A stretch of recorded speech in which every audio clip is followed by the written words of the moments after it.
The Focused Life, The Secret to Clarity and Control, written and published by Your Drive Audiobooks. Introduction. The Focused Life is a battle-tested, neuroscience-based recovery plan for the modern mind. It's not a list of productivity hacks. It's not about hustling harder. It's not about becoming a robot. It's about reclaiming your ability to live fully engaged in the present moment.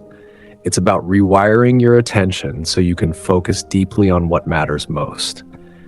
It's about eliminating the mental noise that clouds your judgment, drains your energy, and sabotages your peace. It's about building internal clarity so you can finally experience control, real sustainable control over your time, your mind, and your emotional life. Every chapter in this book is designed to give you one key skill, one essential insight, or one mindset that you need to master in order to live a focused life. You'll learn why your brain struggles with focus and how to retrain it, what it really takes to achieve clarity in today's chaotic world, how to set powerful internal boundaries to protect your energy, why traditional time management fails and what works instead, how your environment either sharpens or shatters your attention, the real psychological effects of digital overload and how to detox, how to reach the flow state and stay there longer, what emotional control really looks like and how to develop it, how to redesign your life around purpose, not pressure, and how to build your personal focused life manifesto. By the end of this audiobook, you won't just think differently, you'll live differently. Let's begin. Chapter 1, The Cost of Mental Clutter. The War Inside Your Head. You wake up feeling tired. You've just slept, but somehow your brain is already buzzing, not with clarity, but with noise. Notifications, conversations you haven't had, tasks you didn't finish, worries you couldn't silence. Your mind is already sprinting and you haven't even left the bed. This isn't just a stressful season, it's become your new normal.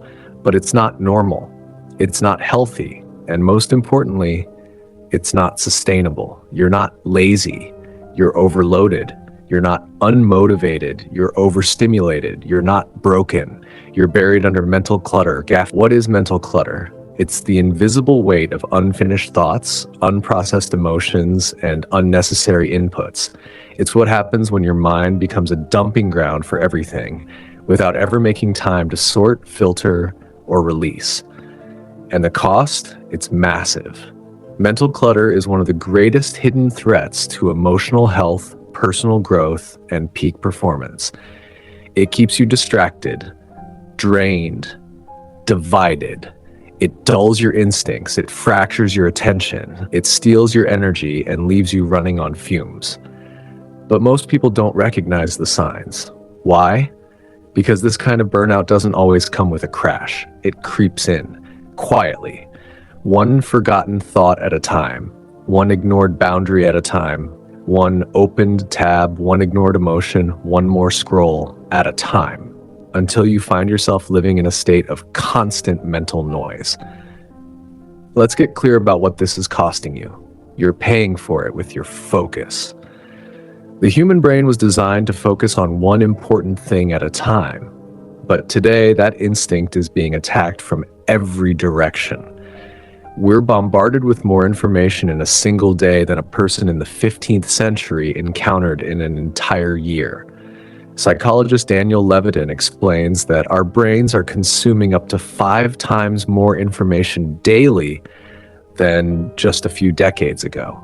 That's not progress, that's overload. And what happens to an overloaded system? It slows down, it crashes, it forgets what matters. Your mind is not a machine, it needs space, silence, sequencing. If everything is important, nothing is.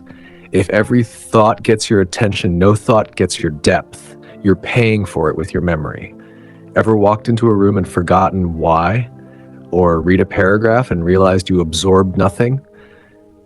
That's not just distraction, that's memory fatigue. Short-term memory has limited capacity.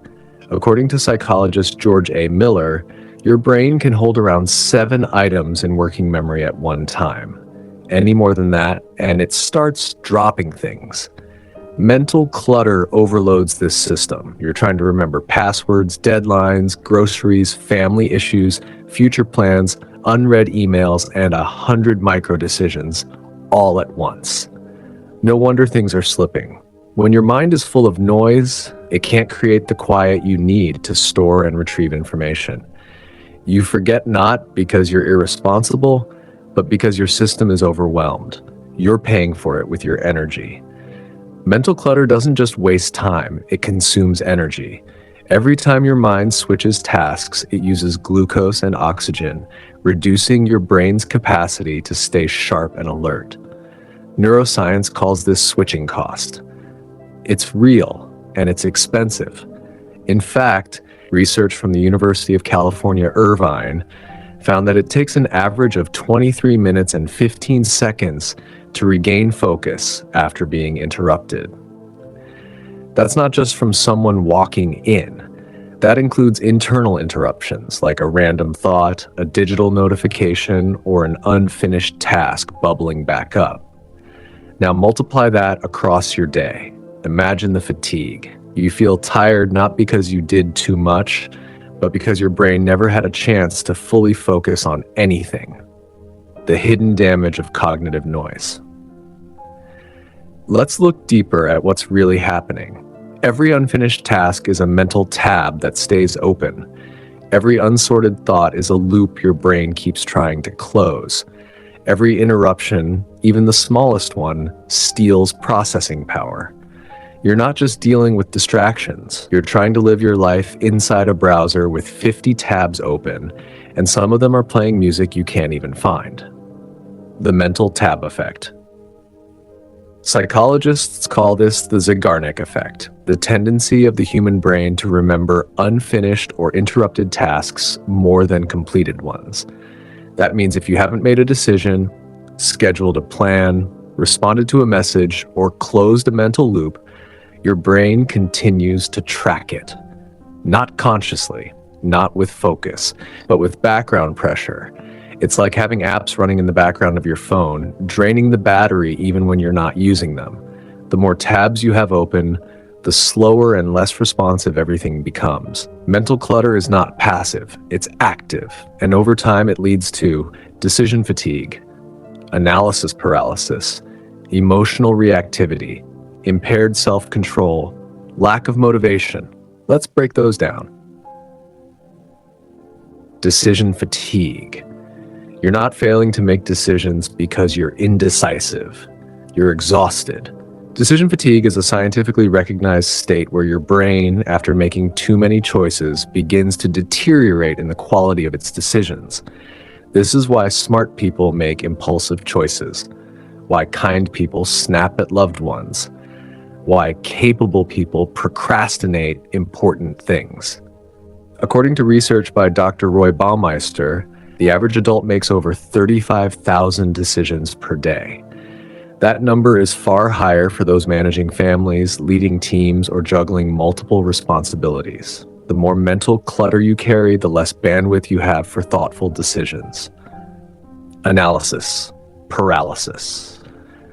When you have too much data and not enough clarity, your brain stalls. You overthink, you hesitate, you second guess. This paralysis is not about intelligence. It's about overload. Your mind is like a processor. It can't compute when too many conflicting inputs are competing for attention. Without clarity, options become a burden instead of a blessing. Emotional reactivity.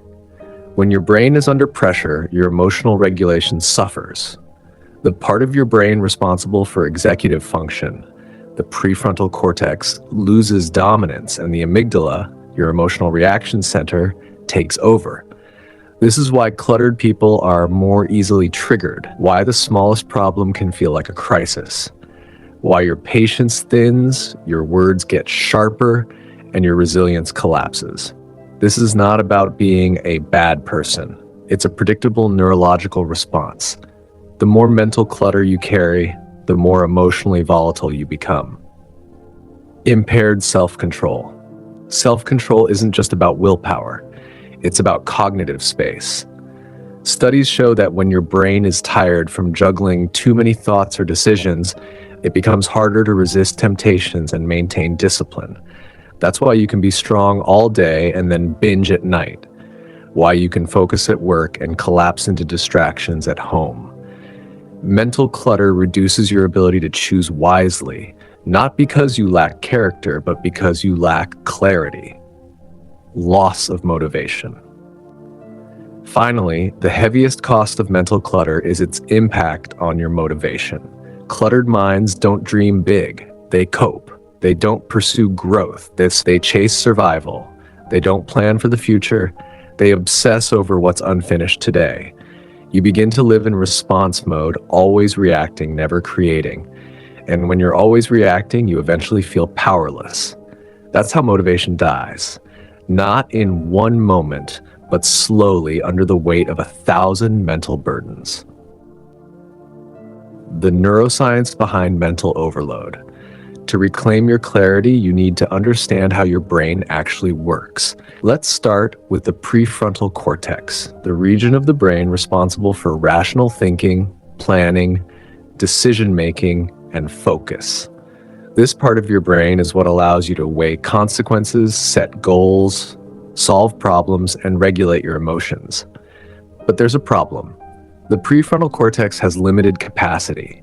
It's powerful, but it's also sensitive to overload.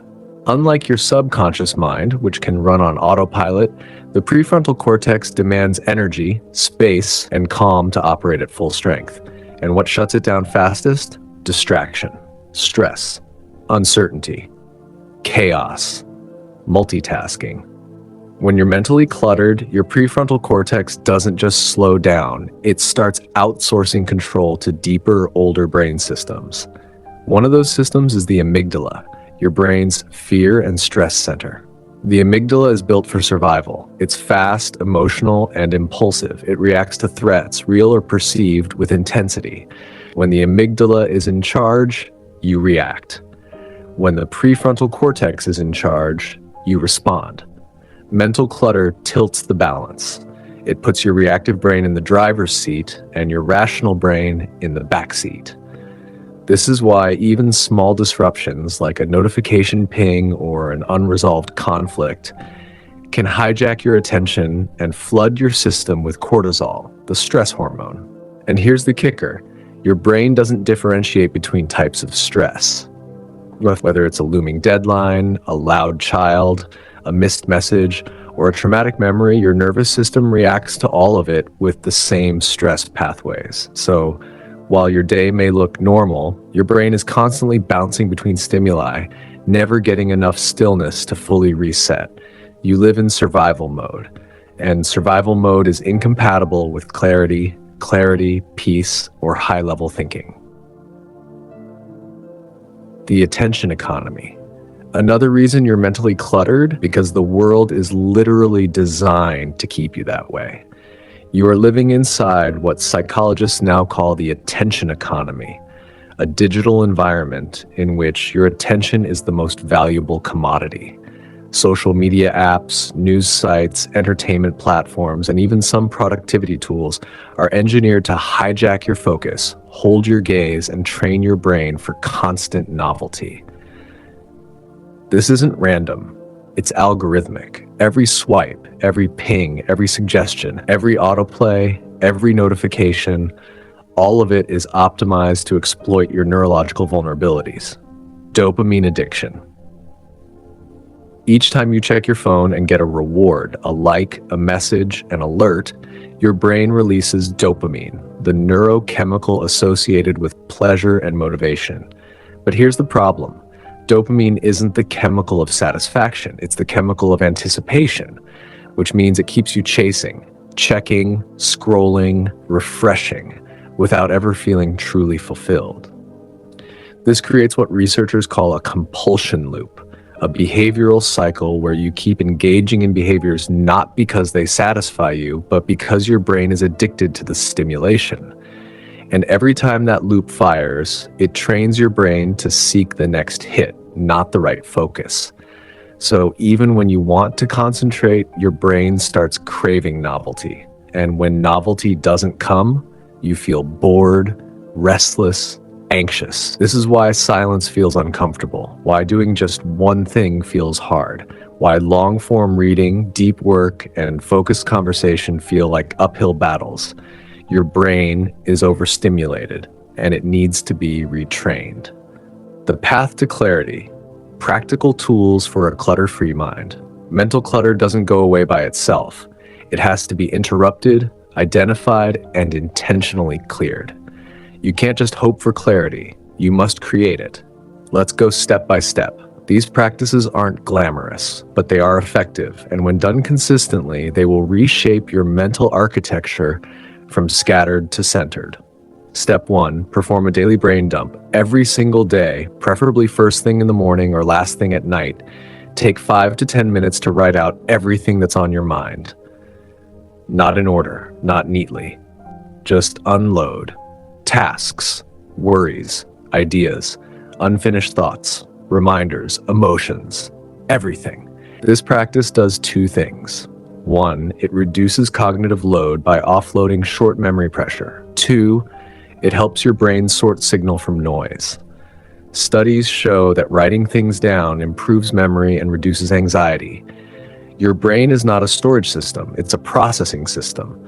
Use paper or a digital app to help it do its job.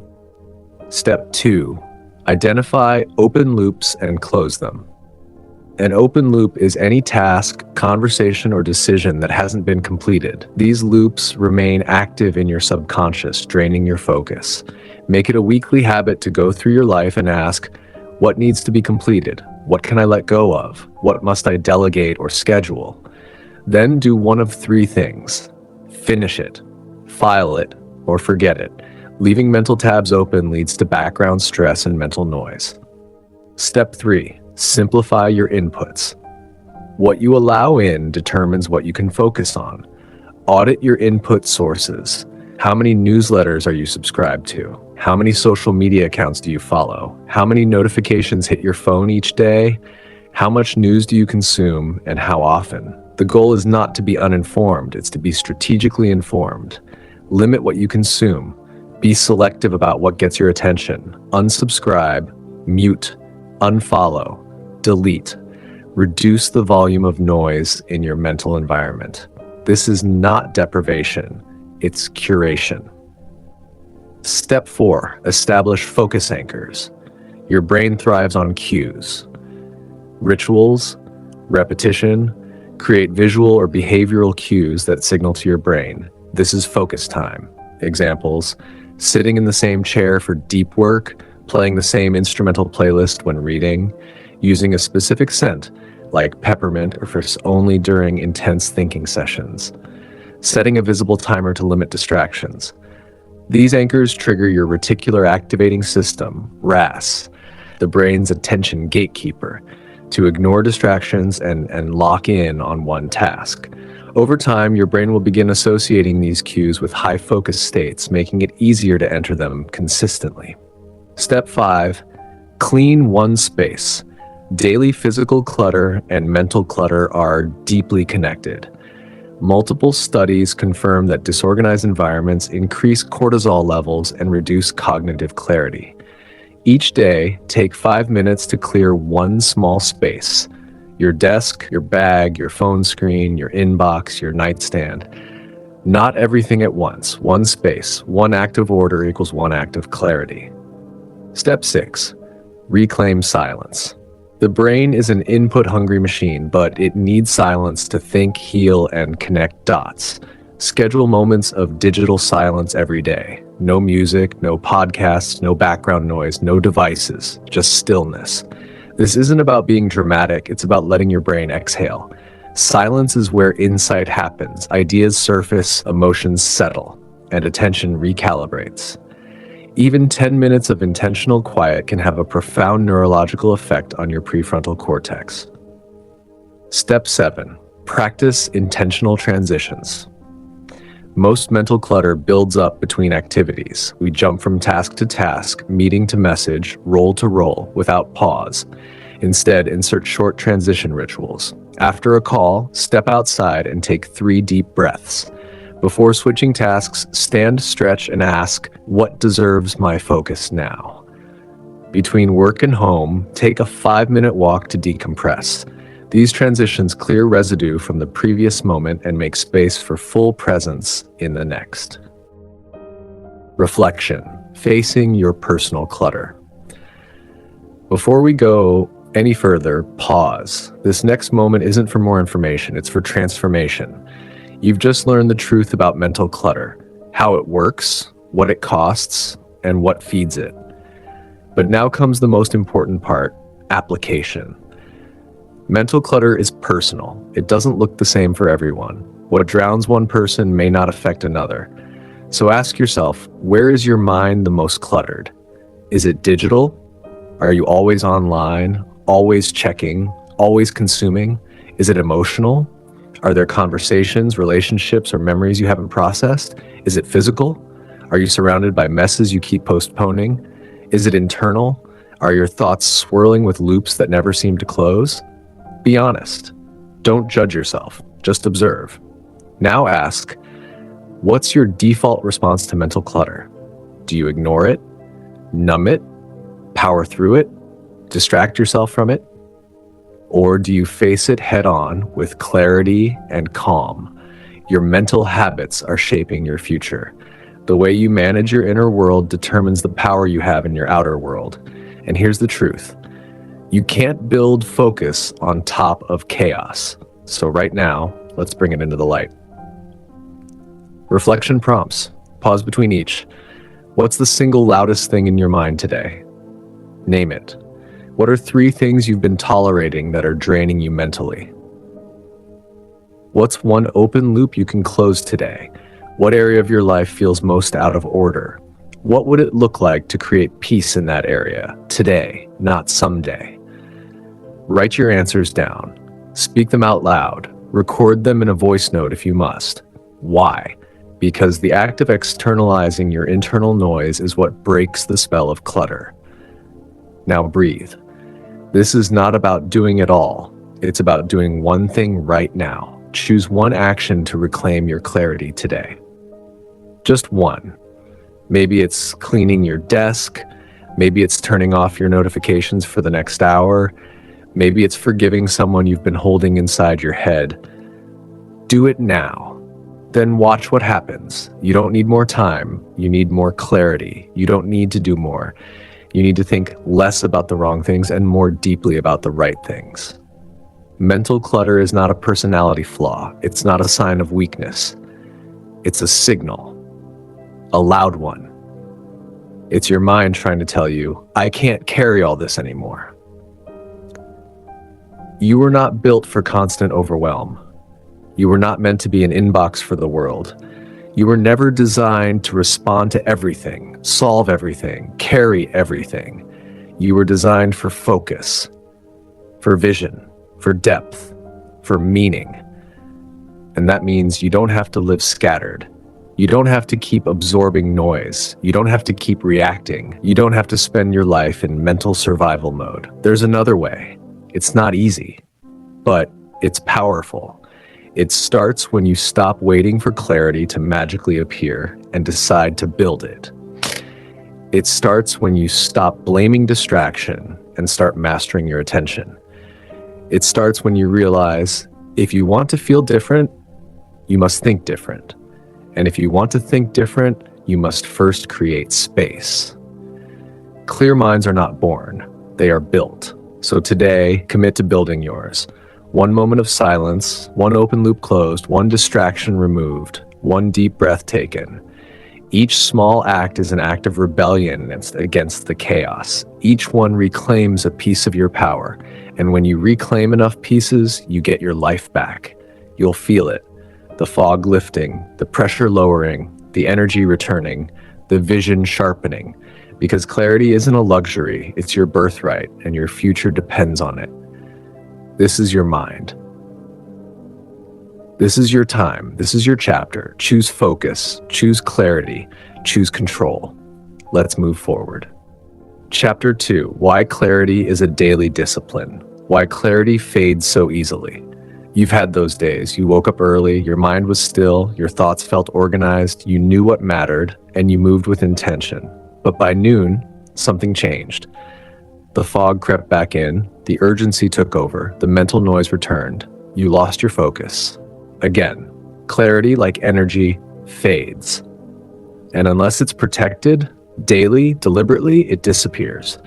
This is the mistake most people make. They treat clarity as a one-time breakthrough instead of a lifelong discipline. They wait for inspiration. They wait for motivation. They wait for a moment of peace. But clarity doesn't wait. Clarity is built. Clarity is practiced. Clarity is earned daily. And if you don't build clarity every day, you will wake up every day having to fight confusion all over again. Let's unpack what that means and why it matters. Clarity is a muscle. Like physical strength, mental clarity doesn't last if it's not exercised. You can't do it once and expect permanent results. Just like your muscles weaken from inactivity, your mental filters weaken without daily reinforcement.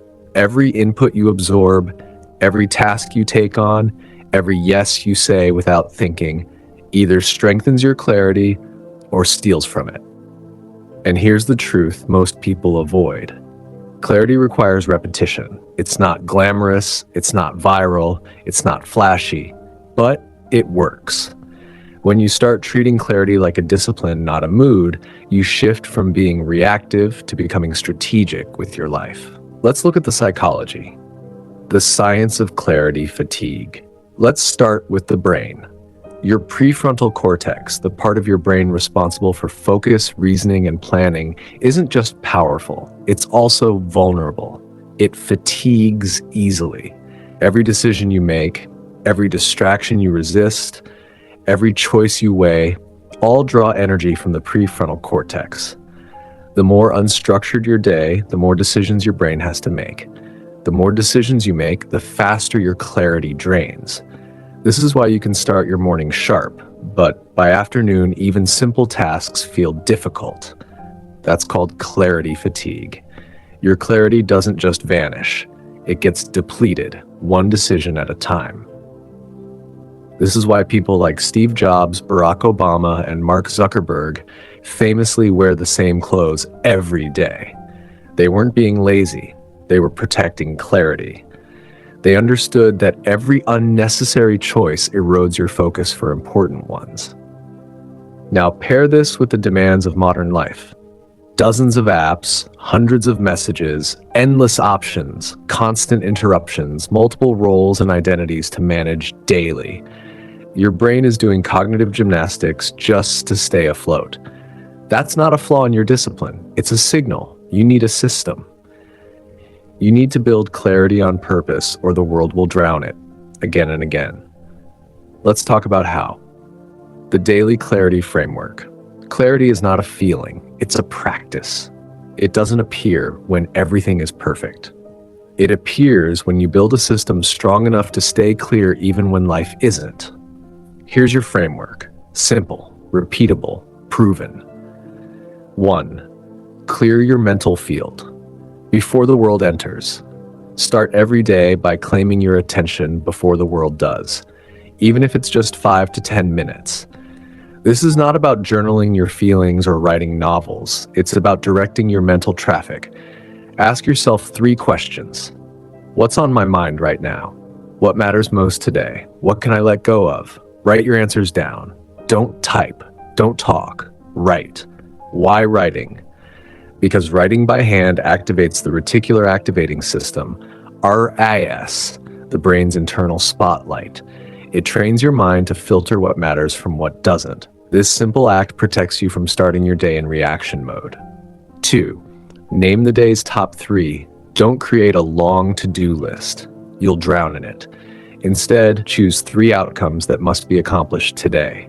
Not tasks, results. Examples: complete the presentation, have the hard conversation, work out for 45 minutes. These 3 goals give your day a spine, a core. They help your brain filter out distractions because your mission is clear. Without this step, every distraction will feel urgent. Every interruption will feel equal, and you'll end the day exhausted, but with nothing finished. Number 3. Rehearse mental stillness before jumping into work. Take 90 seconds, yes, just 90 seconds, to sit in silence. Close your eyes, breathe deeply, feel your body, set your intent. That's it. This signals to your nervous system that the day will be lived with direction, not from default. Clarity is not just a thought, it's a state of being, and stillness activates it. 4. Interrupt yourself intentionally. Clarity fades throughout the day, so you must refresh it. Set 3 clarity checkpoints on your calendar: mid-morning, mid-afternoon, evening. At each checkpoint, pause and ask, am I still focused on what matters? What do I need to reset or reprioritize? What's one distraction I can eliminate right now? These micro resets prevent you from drifting. They pull you back into alignment before you go too far off course. You don't drift into clarity, you reset into it. 5. End the day with review and release clarity. Tomorrow starts with how you end today. Before bed, ask, what did I finish? What felt heavy? What can I offload now so I don't carry it into sleep? Write down tomorrow's priorities, close open loops, forgive yourself for what didn't get done, then release it. This trains your brain that the day has ended. Consciously, it allows your mind to rest. Sleep without clarity leads to restless nights and cloudy mornings. But when your day ends with structure, your mind can repair and renew. Your clarity inventory, a moment of personal recalibration. Clarity begins with honesty. And if you want to protect your mental clarity, you have to confront what's currently stealing it. Take a moment, slow your breath, sit still. Now ask yourself, where is my daily clarity leaking right now? Let's go deeper. Are you beginning your day in reaction mode? Are you constantly switching tasks without finishing anything? Are you saying yes to things that don't move your life forward? Are you filling every spare moment with noise, scrolling, watching, checking, responding? Clarity doesn't disappear by accident. It's taken one unfiltered input at a time. If you want your mental energy back, you must first admit where it's bleeding out. Let's walk through a quick clarity inventory. Daily clarity inventory questions. 1. How do I start most days, reactively or intentionally? 2. How many hours per day do I spend consuming versus creating? 3. Do I end each day with a plan or leave everything hanging? 4. What decisions do I keep postponing that are cluttering my mind? 5. What am I saying yes to that I secretly resent or regret? Now look at your answers. You just found your clarity thieves. Here's the next truth. If you don't actively define your mental environment, your environment will define you. You cannot live a focused life if you're addicted to noise. Silence must become your friend. Structure must become your shield. Simplicity must become your new strength. Let's now turn this internal clarity into action. Building your personal clarity ritual. You don't rise to the level of your ambition. You fall to the level of your systems.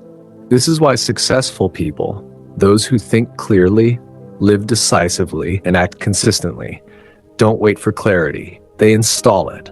That's what a clarity ritual does. It gives your mind the structure it craves. It tells your brain, this is how we begin. Not by default, not by chaos, but by conscious design. Let's build your version. The morning clarity ritual, 50-30 minutes total. 1. Wake without input to 5 mins. No messages, no news, no emails, no noise. For the first few minutes of your day, let your mind adjust to the world on your terms. This small delay resets your nervous system and prevents cognitive hijack, a state where your attention is kidnapped before you've centered yourself. Number 2, get into your body. 5 to 10 minutes. Stretch. Walk. Breathe. This isn't a workout. This is circulation. Movement clears brain fog, releases dopamine, and improves executive function. Think of it as a signal to your brain. We're alert. We're alive. We're choosing clarity today. 3. Anchor with intent. Ask yourself, what do I need to be clear about today? Where do I need to be fully present? What one thing must not be ignored? Say the answers out loud, or write them, or both. Clarity is directional, and if you don't name your direction, distraction will choose one for you. 4. Visualize execution. See yourself doing the thing. Not perfectly, but with focus. If your mind can mentally rehearse a behavior, you're far more likely to complete it. Visualization activates the same neural pathways as real performance. This is not positive thinking. This is neural priming. 5. Commit to one mental boundary. Pick one distraction you'll eliminate today. Just one.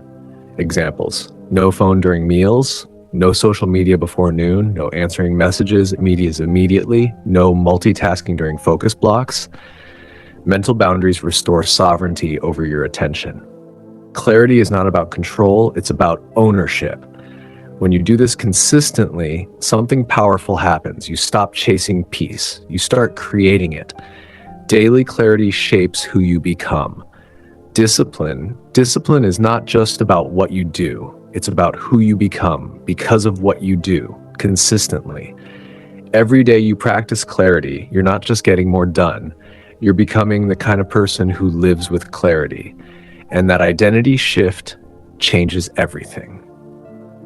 When you begin your day with intention, when you choose what to focus on, when you protect your time and attention, you reinforce one core belief: I live on purpose. That belief rewires your behavior. You stop reacting to life like a victim. You start designing it like an architect. This isn't about having perfect days. It's about owning imperfect ones with clarity. Even when the unexpected happens, even when things fall apart, even when it's hard. Because the goal isn't just productivity. The goal is personal alignment. Daily clarity helps you make faster, cleaner decisions, say no with less guilt, finish what you start, recover faster from overwhelm, stop overcommitting, feel grounded in who you are and what matters. Clarity gives your life structure, simplicity, and strength. And that's what you've been craving. Not just more time, but a better way to move through time. Let's review the key principles. 1. Clarity fades unless you rebuild it daily. 2. Your brain is not wired for constant input. It needs silence, structure, and repetition. 3. Every decision drains your clarity budget, so reduce noise and automate what you can. 4. Clarity rituals are non-negotiable for a focused life. 5. What you repeat becomes who you are. You don't have to fix everything at once. You just have to choose clarity today and then again tomorrow. Over time, your rituals become rhythm. Your rhythm becomes identity, and your identity becomes your default. That's the real power of daily clarity. It reshapes your future by transforming your present. Reflection and reinforcement. Let's pause. You've just received a clear, practical framework for daily clarity, but information means nothing without transformation. So now we go inward. Take a breath, slow down, be still. Now ask yourself, what does clarity mean to me personally? When in my life have I felt the most mentally clear, and what supported it? Where am I currently living in reaction, not intention? What part of my daily routine needs to change, starting now? These questions aren't casual, they're surgical. Because most people don't lack time, they lack filters. Most people don't lack motivation, they lack focus. And most people don't lack talent, they lack structure. If you want to live focused, you must train your clarity like a muscle. You don't need a better planner, you need a daily discipline. Let this chapter be your turning point, not because it gave you hype, but because it gave you tools. The most focused people in the world don't wait for stillness. They create it, they protect it, they practice it daily, and you can too. So today, here's your clarity commitment. 1.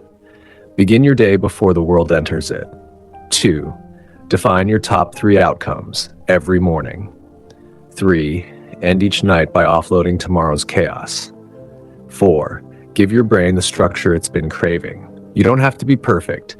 You just have to be consistent. Because in a world of chaos, clarity is your rebellion, and your discipline is your superpower. You're not waiting anymore. You're choosing now. You're choosing daily. Because this isn't just a better way to work, it's a better way to live. Let's keep building. Chapter 3: How to Master Attention in a Distracted World. The Crisis of Broken Focus. Let's be brutally honest. You are living in the most attention-destroying time in human history. It's not just harder to focus, it's becoming unnatural. Your brain was not built for what it's enduring daily. Every scroll, every ding, every alert, every pop-up, every ad, every autoplay, every comment, every push notification, every email, every thread. These aren't just interruptions, they're intrusions. Your nervous system is absorbing thousands of microstimuli every single day, every one of them demanding something from you. Attention, emotion, decision, reaction. This isn't productivity, it's neurological chaos. And the result? A generation that can't sit still, can't think deeply, can't finish what it starts, can't tolerate silence, can't follow through. We've normalized distraction so deeply that presence now feels unnatural. And here's what's most dangerous. Distraction is no longer just an inconvenience, it's a lifestyle. And if you don't fight it, it becomes you. Let's call it what it is. We are in an attention crisis. But you can't solve what you don't understand. So let's break it down. The biology of focus and why you're losing it. To master your attention, you must understand how your brain processes it. Let's get clear on one thing. Your brain does not want to focus. It wants to survive, and focus is not necessary for survival. Alertness is. This is why your brain is naturally drawn to novelty, motion, color, sound, threat, reward. Your reticular activating system, RAS, is a network of neurons in your brainstem that acts like a filter for information. It tells your brain what's important and what's not, based on perceived urgency, danger, or reward.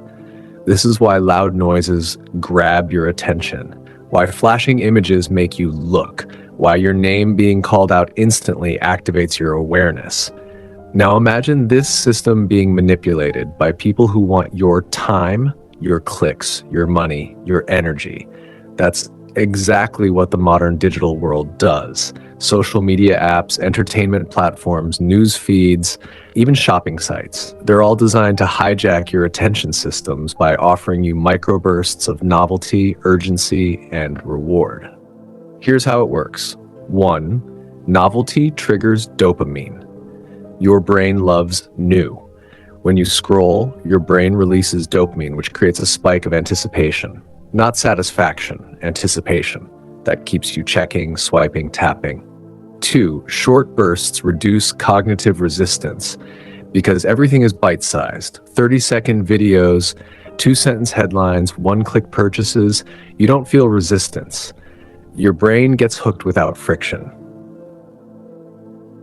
3. Random rewards create addiction loops. This is called intermittent reinforcement, a concept proven in behavioral psychology. It means that unpredictable rewards are more addictive than predictable ones. Think of slot machines. Now think of your phone. And all of this leaves you vulnerable. Not because you're weak, but because your biology is being exploited. This is why attention feels harder today than it did 10 years ago. Not because you've changed, because your environment has, and it's become more hostile to focus. Let's look at the research.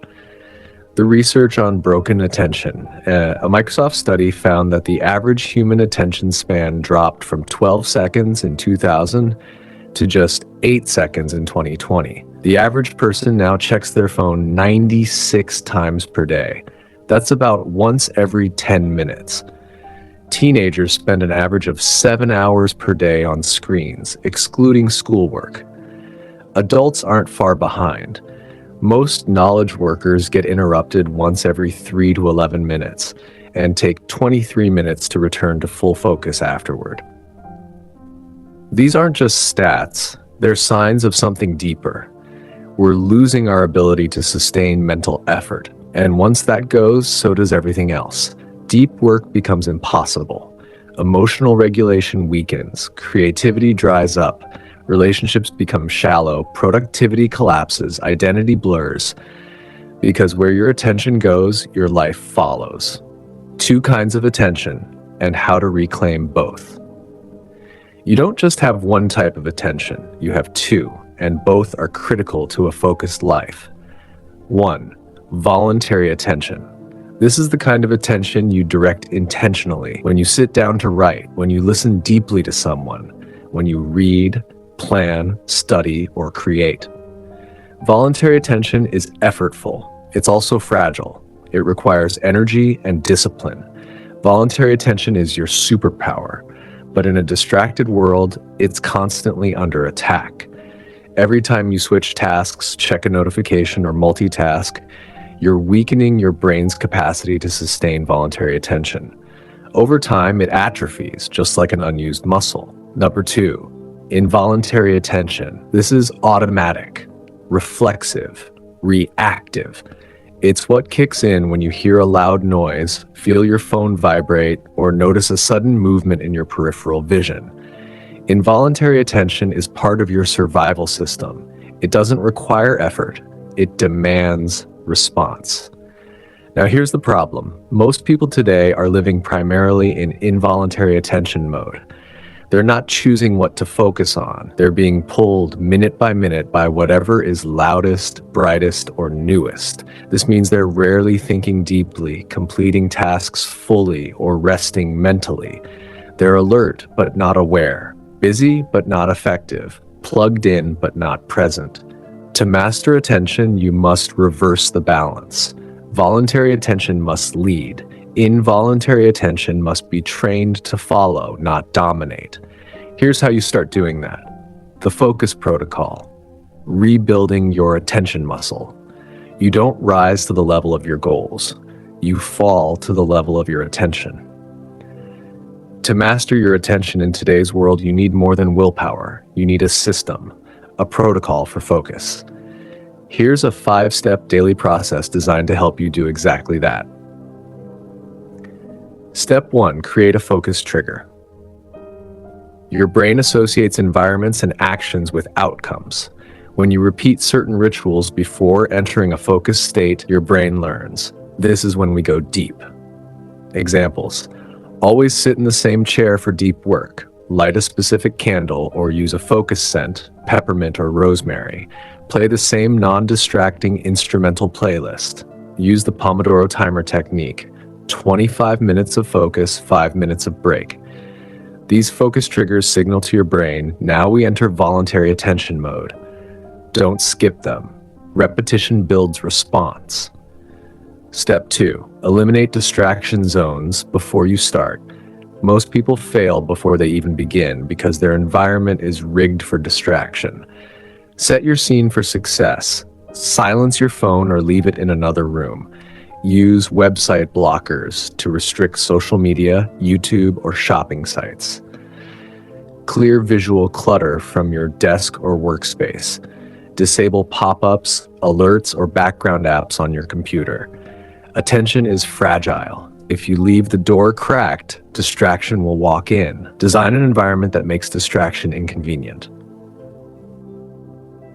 Step 3, limit inputs. During focus blocks, during your peak mental hours, consume less and create more. That means no multitasking, no checking messages, no flipping between tabs or apps, no reactive behaviors.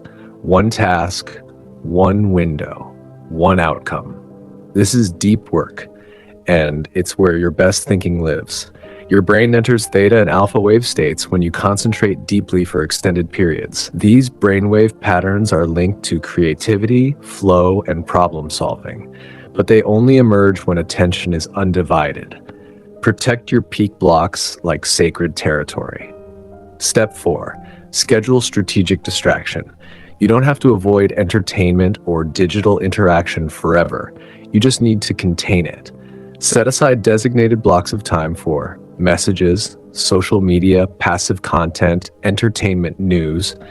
This creates psychological permission, and when your brain knows it will have time for stimulation later, it becomes easier to resist it now. Use these distraction windows as rewards, not fillers. Step 5. Train with micro-focus exercises. Attention is a trainable skill. You can build it up over time. Try these exercises. Object focus. Sit still for 5 minutes, focusing only on one object, like a candle flame or a pen. Every time your mind wanders, bring it back. Word tracking. Read one paragraph slowly, then close your eyes and recall the main idea. Repeat with increasing length. Countdown breathing. Inhale deeply. Exhale while counting backward from 10 to 1. Repeat and extend the count each time. This improves focus under stress. These drills strengthen your cognitive control network, the part of the brain that resists distraction and sustains effort. You can't escape a distracted world, but you can out-train it. The focus protocol doesn't require perfection. It requires practice. Every time you reclaim your attention, even for 5 minutes, you're creating new neural pathways. You're teaching your brain that you are in charge, and that changes everything. Reflection. Where is your focus leaking? You've just learned how your attention is hijacked. You've seen how your brain is wired. You've received tools to reclaim it. Now it's time to look within. Your attention is your most valuable currency, and every day it's being spent on purpose or by accident. So here's your moment of truth. Where is your focus leaking right now? Ask yourself, gently but honestly, what apps am I opening without thinking? What people or conversations are pulling me away from what matters? What habits are costing me mental presence? What productive tasks am I using to avoid meaningful work? What do I keep allowing that I know is draining me? Now go deeper. When do I feel most focused during the day? And what makes that possible?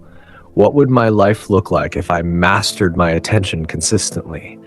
Who would I become if I fully owned my ability to focus? Write these answers. Say them out loud. Speak them into your phone if you must, because clarity only grows when it's named. You don't need more time. You need better attention. You don't need to be more motivated. You need to stop leaking mental energy. And attention leaks are almost always the result of unexamined behaviors. Not bad behaviors, not stupid behaviors, just unconscious ones. And the moment you bring them to light, you take your power back. Let this be that moment. The unshakable mind, your attention, your power is there. Your life will always follow your focus, not your intentions, not your dreams, not your effort, your focus. Because where your attention goes, your actions follow. Where your actions go, your habits form. And where your habits go, your identity is shaped. You've been told to do more. But the truth is, you need to focus deeper. You've been pushed to hustle. But the truth is, you need to remove noise. You've been chasing productivity. But what you really need is to master your attention. That's where your power is. Not in doing more, but in doing what matters, without being pulled away. Here's the truth no one tells you. You can train your brain to ignore what doesn't matter. You can build an unshakable mind, not by force, not through guilt, but through daily, repeated, quiet resistance to the chaos. Every time you turn off a distraction, you train your nervous system to obey you. Every time you finish a deep task, you reclaim trust in your own ability to follow through. Every time you protect a focus block, you strengthen the part of you that is in control. You are not weak. You are not broken. You are not a focused person. You are simply untrained. But that ends now. From this day forward, make this your vow. I will not surrender my mind to a distracted world. I will not let noise define my attention. I will choose depth over stimulation, presence over chaos, control over impulse. I will master my attention because my future depends on it. You are no longer just surviving distraction. You are now rising above it. This is your next level. This is your turning point. This is how your real life begins, in focus. Let's move forward. Chapter 4, Building Internal Boundaries. Why you feel pulled in 1,000 directions. You don't just feel overwhelmed because of what's happening around you. You feel overwhelmed because of what you're allowing to happen within you. Let's tell the truth. You say yes when you mean no. You reply when you should pause. You listen when you should walk away. You engage when your energy is already empty. You respond to things that don't deserve your peace. And by the end of the day, your clarity is gone. Your focus is scattered. Your confidence is shaken. Your emotional energy is shot. This isn't just time mismanagement. This is a boundary crisis. But not just with people, with yourself. External boundaries are what you set with the world.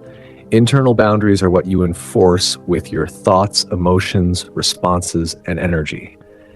Most people don't lack talent. They lack the ability to say, "This is where I stop." They're available to everyone except themselves. And the result?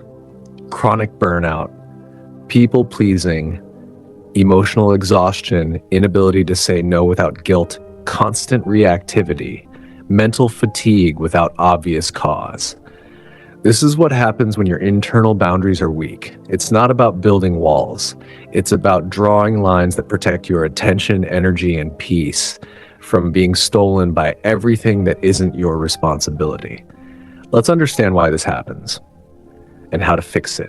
The psychology of weak boundaries. Internal boundaries don't collapse overnight. They're slowly worn down by guilt, by pressure, by old programming that no longer serves you. If you've ever thought, "I don't want to upset them. It's just easier if I say yes. They'll think I'm rude if I don't respond. I'm responsible for their feelings. They won't like me if I pull away," then your boundaries aren't just external, they're emotional compromises. Let's talk about where this comes from. 1. Upbringing. Many of us were raised in environments where saying no was seen as defiance, selfishness, or disrespect. You were taught to be the good one, to not disappoint, to always be available, to make sure others were okay, even if you weren't. This conditioning doesn't vanish in adulthood. It becomes internalized as a false responsibility reflex. You start believing that peace only exists if everyone else is okay with you. So you trade your focus for approval. You abandon your boundaries to avoid conflict. But peace bought through guilt is not real peace. It's emotional servitude. 2. People-pleasing patterns. At the root of people-pleasing is a fear. If I don't meet your expectations, I will lose connection. So you overextend. You overcommit. You reply too fast. You stay too long. You let things slide that violate your values. People-pleasing is often disguised as kindness, but it's actually a trauma pattern, an attempt to earn safety through compliance. The cost? You lose touch with what you need. You lose track of what you think. You start living outside yourself instead of within yourself. And eventually, you can't focus because your attention is constantly scanning the world for who needs something from you next. 3. Chronic stress, emotional flooding. When you live in a prolonged state of stress, your brain's executive function weakens. That's the part responsible for clear thinking and emotional regulation. In its place, your amygdala, the brain's threat response center, takes control. And in that reactive state, your brain will say yes to avoid friction, avoid uncertainty, avoid discomfort. That means you're not choosing based on values. You're reacting based on fear. This is how stress becomes self-sabotage. You stay in conversations too long. You say yes to things that exhaust you. You agree before you've had time to think, and afterward, you feel drained, but can't explain why. That's the consequence of broken internal boundaries. But there's good news. What was programmed can be reprogrammed.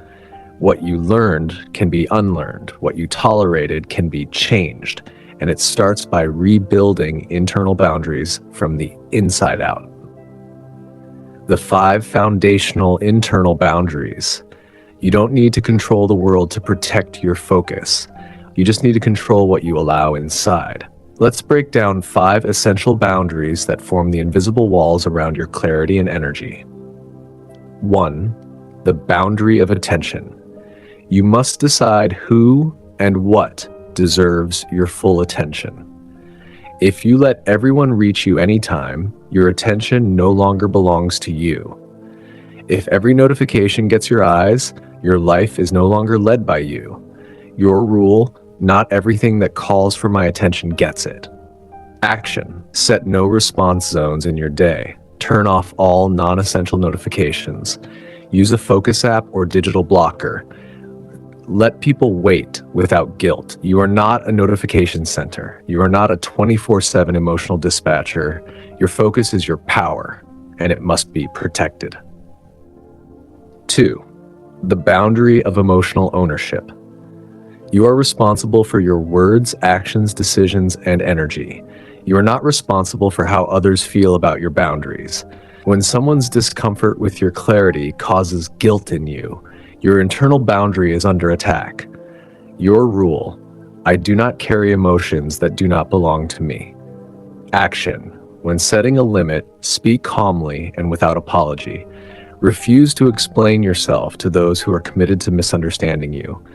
Practice saying, I understand you feel that way. This is still my decision. Your peace is not a negotiation. It's a non-refundable standard. 3. The boundary of mental clarity. If you keep explaining yourself to people who don't listen, justifying choices to people who don't respect them, or replaying conversations with people who will never change, your mind becomes a battlefield. Your rule: I do not waste mental energy on what I cannot control. Action: catch yourself ruminating. Break the loop. Ask, is this a problem I can solve, or a pattern I must stop participating in? Replace overthinking with decisive action or intentional rest. Clarity comes from mental space, not more mental effort.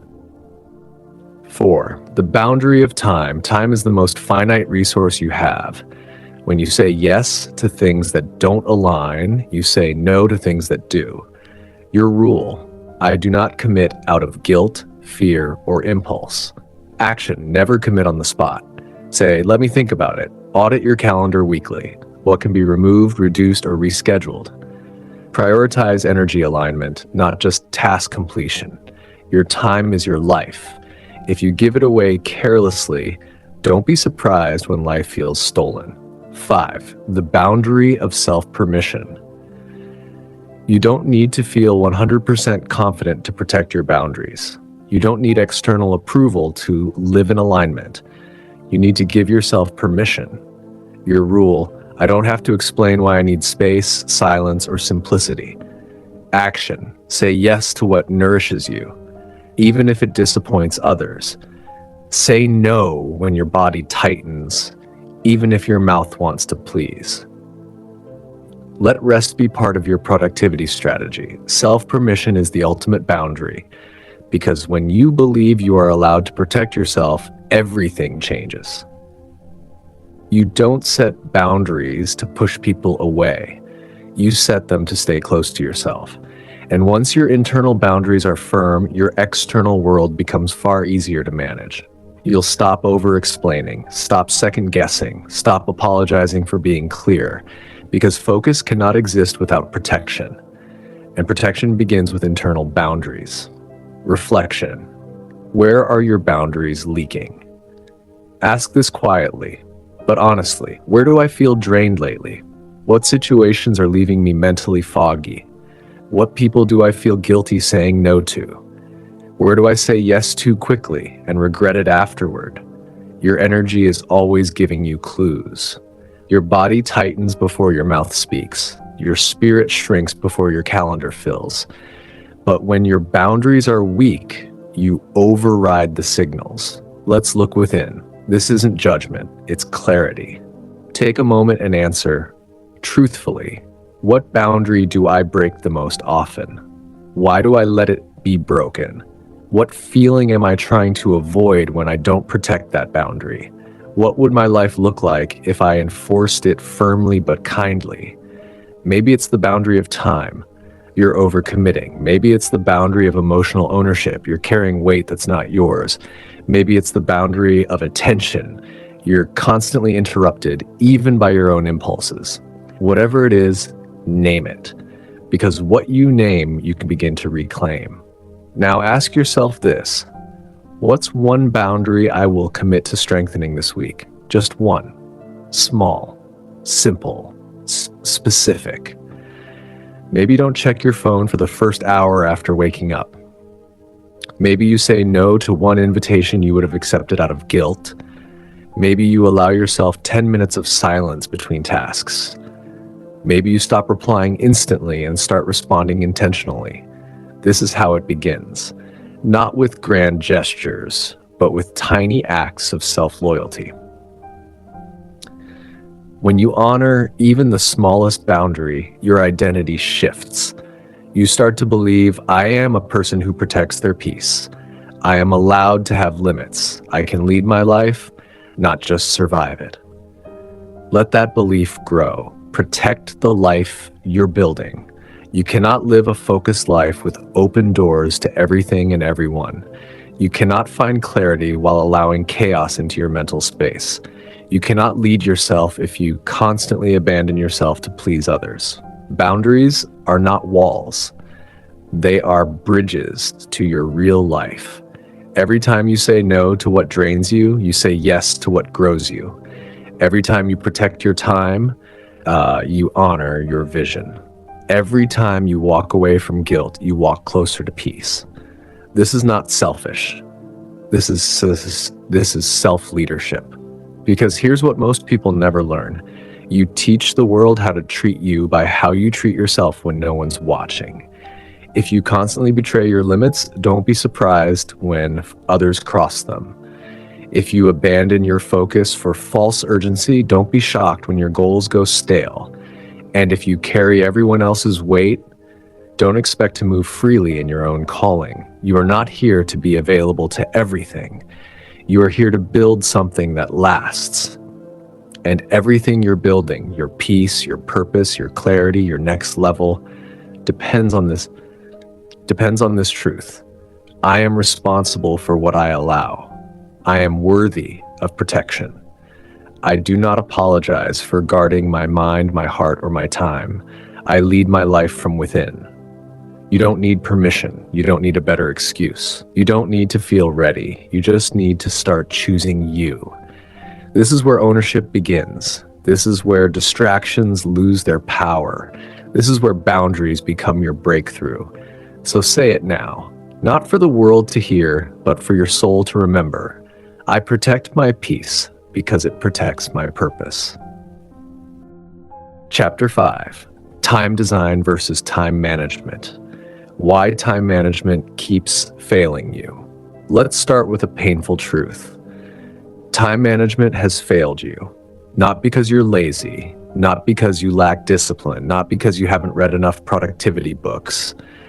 Time management fails because it was never designed for the reality you're living in today.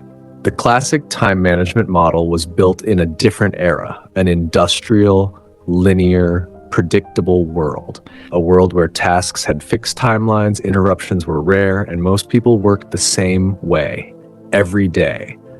That's not your life. Today, your world is nonlinear, fast-moving, full of digital distractions, emotional noise, unplanned interruptions, and open loops that never seem to close.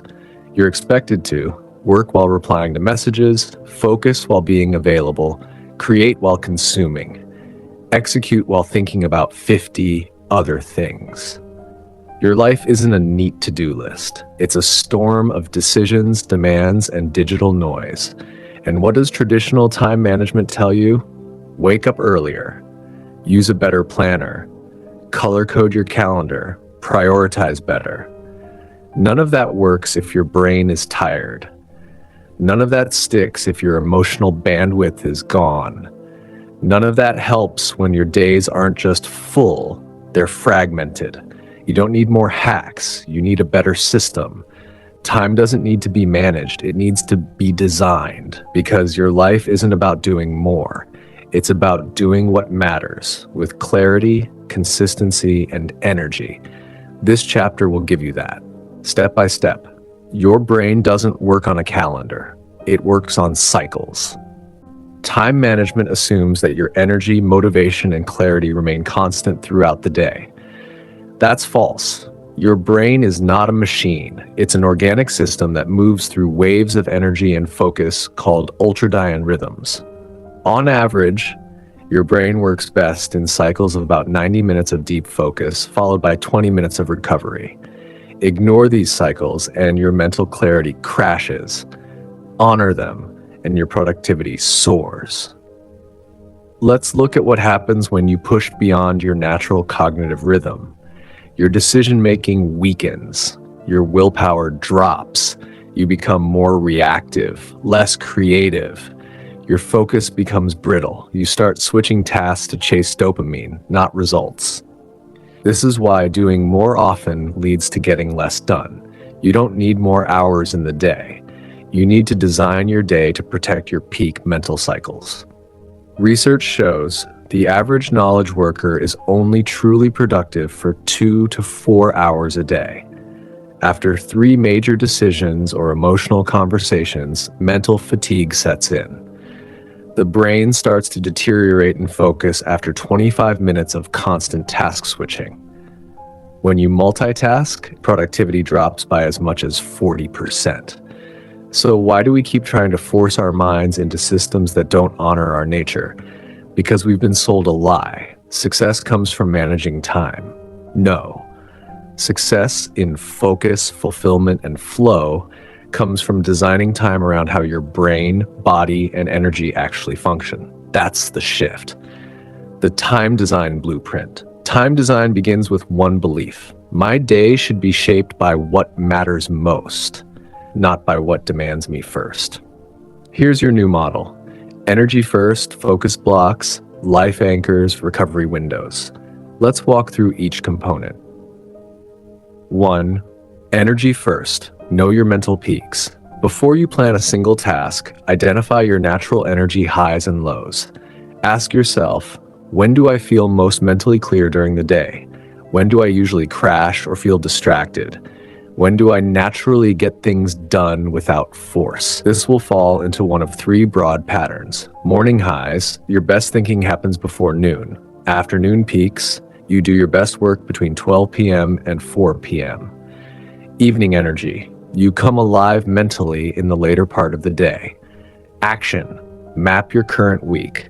Track when your mental focus is highest and lowest. Use a simple high, medium, low rating. Design begins with awareness.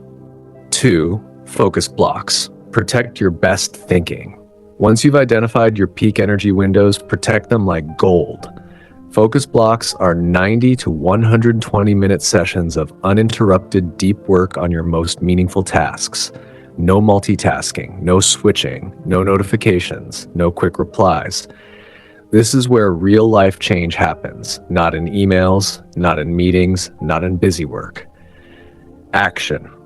Schedule at least one focused block per day in your mental peak zone. Treat it like an unmissable appointment. Block it on your calendar.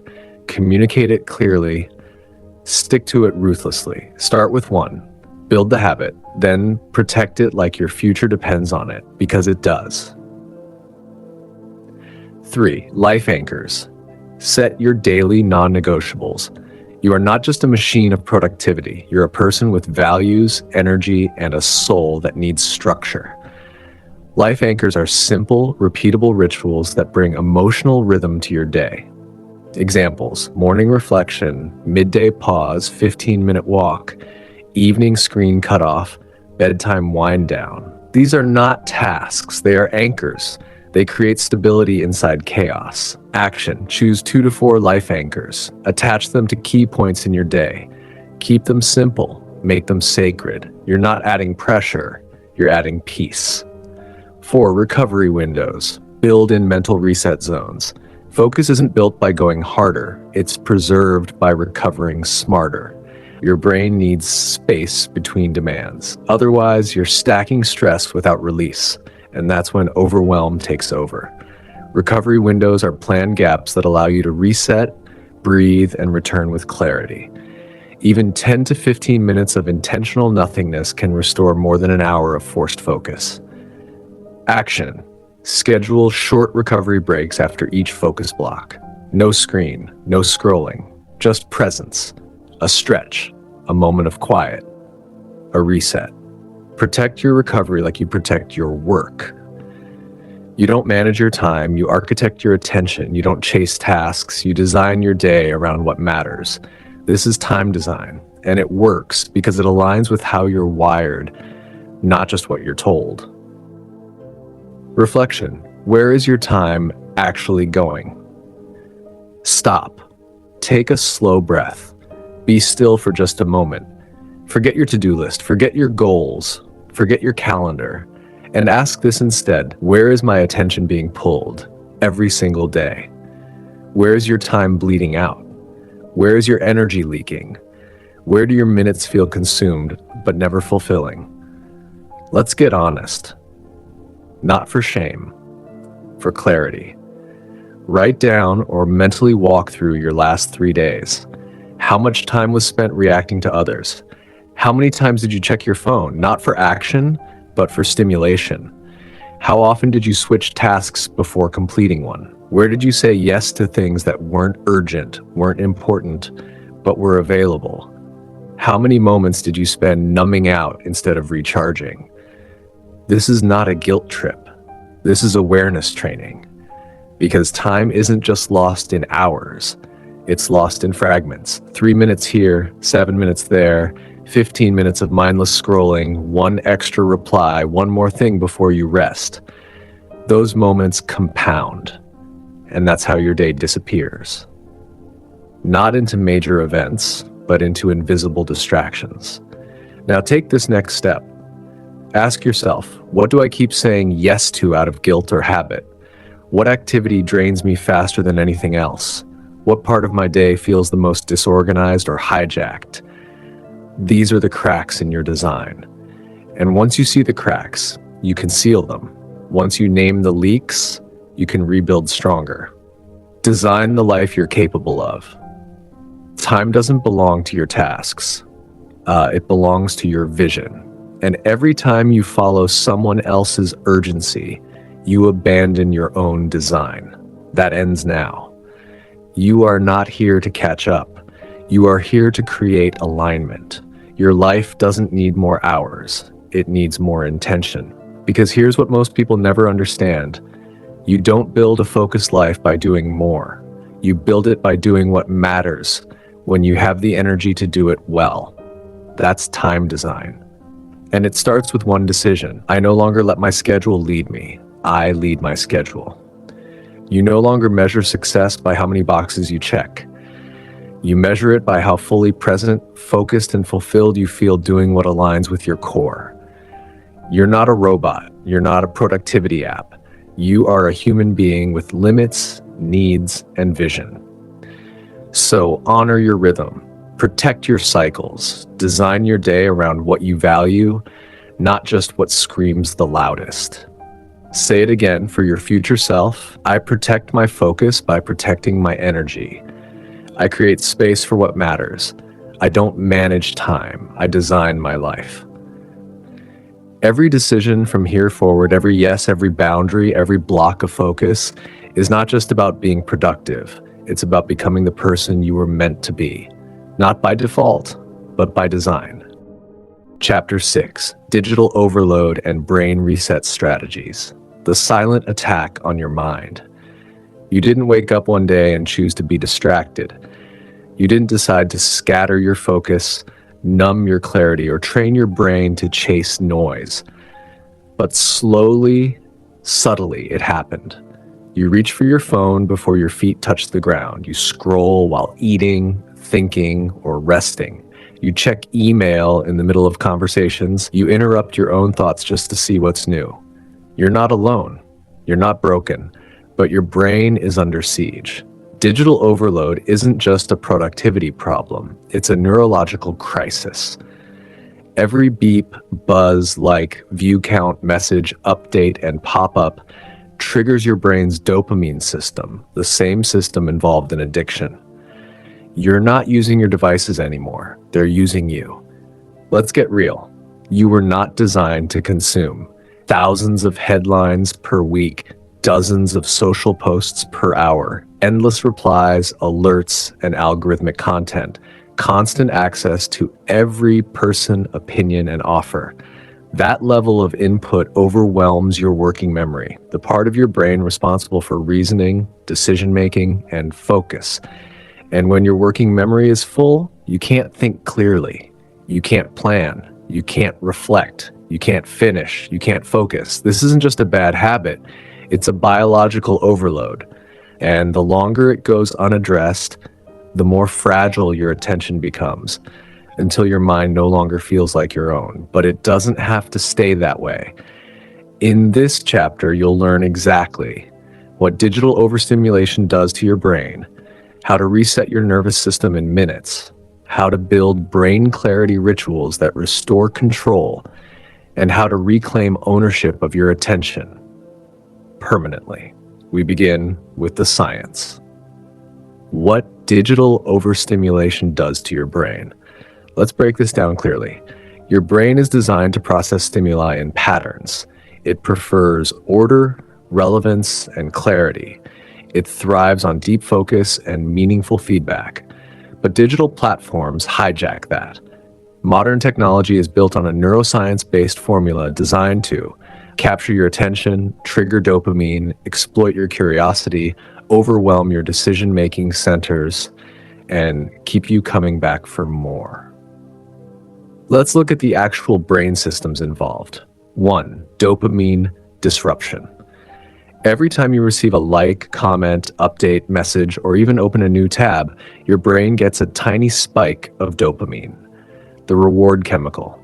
That spike feels good. But here's the trap. The more frequently you spike dopamine, the more tolerance your brain develops. Eventually, normal life feels boring unless it's fast, flashy, or new.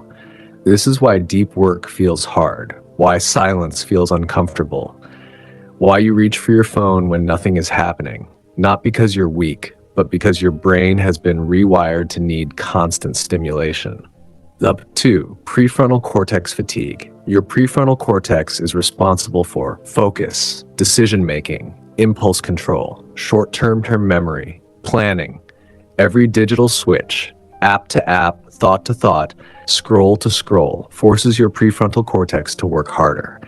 It burns energy rapidly, it overheats, it fatigues, and the more fatigued it becomes, the more impulsive and unfocused you feel. 3. Fragmentation of thought. You are training your brain to think in short bursts, not sustained depth. This leads to incomplete thoughts, shallow comprehension, anxiety from unresolved mental loops, difficulty finishing what you start, a constant state of inner noise. It's no wonder you feel drained. You're trying to run high-quality thought on broken wiring, but this damage isn't permanent. Neuroplasticity, your brain's ability to rewire itself, means that you can reset your clarity, rebuild your attention span, and retrain your focus. Not by deleting all your apps, not by going off the grid, but by intentionally, consistently creating reset rituals and digital boundaries that return control back to you. The digital reset protocol. You can't eliminate digital inputs entirely, and you don't need to. But if you want your mind back, your clarity, your calm, your capacity, then you must interrupt the current pattern. You do that with intentional resets. These are not digital detoxes or 30-day challenges. They are daily micro-interventions that shift your brain out of overload and back into control. Here are the 5 pillars of your digital reset protocol. 1. Daily digital fast, 1 hour a day with 0 digital input. No screens, no music, no podcasts, no social, no email. Just you, your thoughts, and the real world. Use this time for walking, journaling, breathing, planning, sitting in silence, processing your day. This 1 hour will feel uncomfortable at first. That's proof your brain needs it. If you can't start with an hour, begin with 30 minutes, then increase. This is where your nervous system recalibrates. This is where you remember what it feels like to own your attention. 2.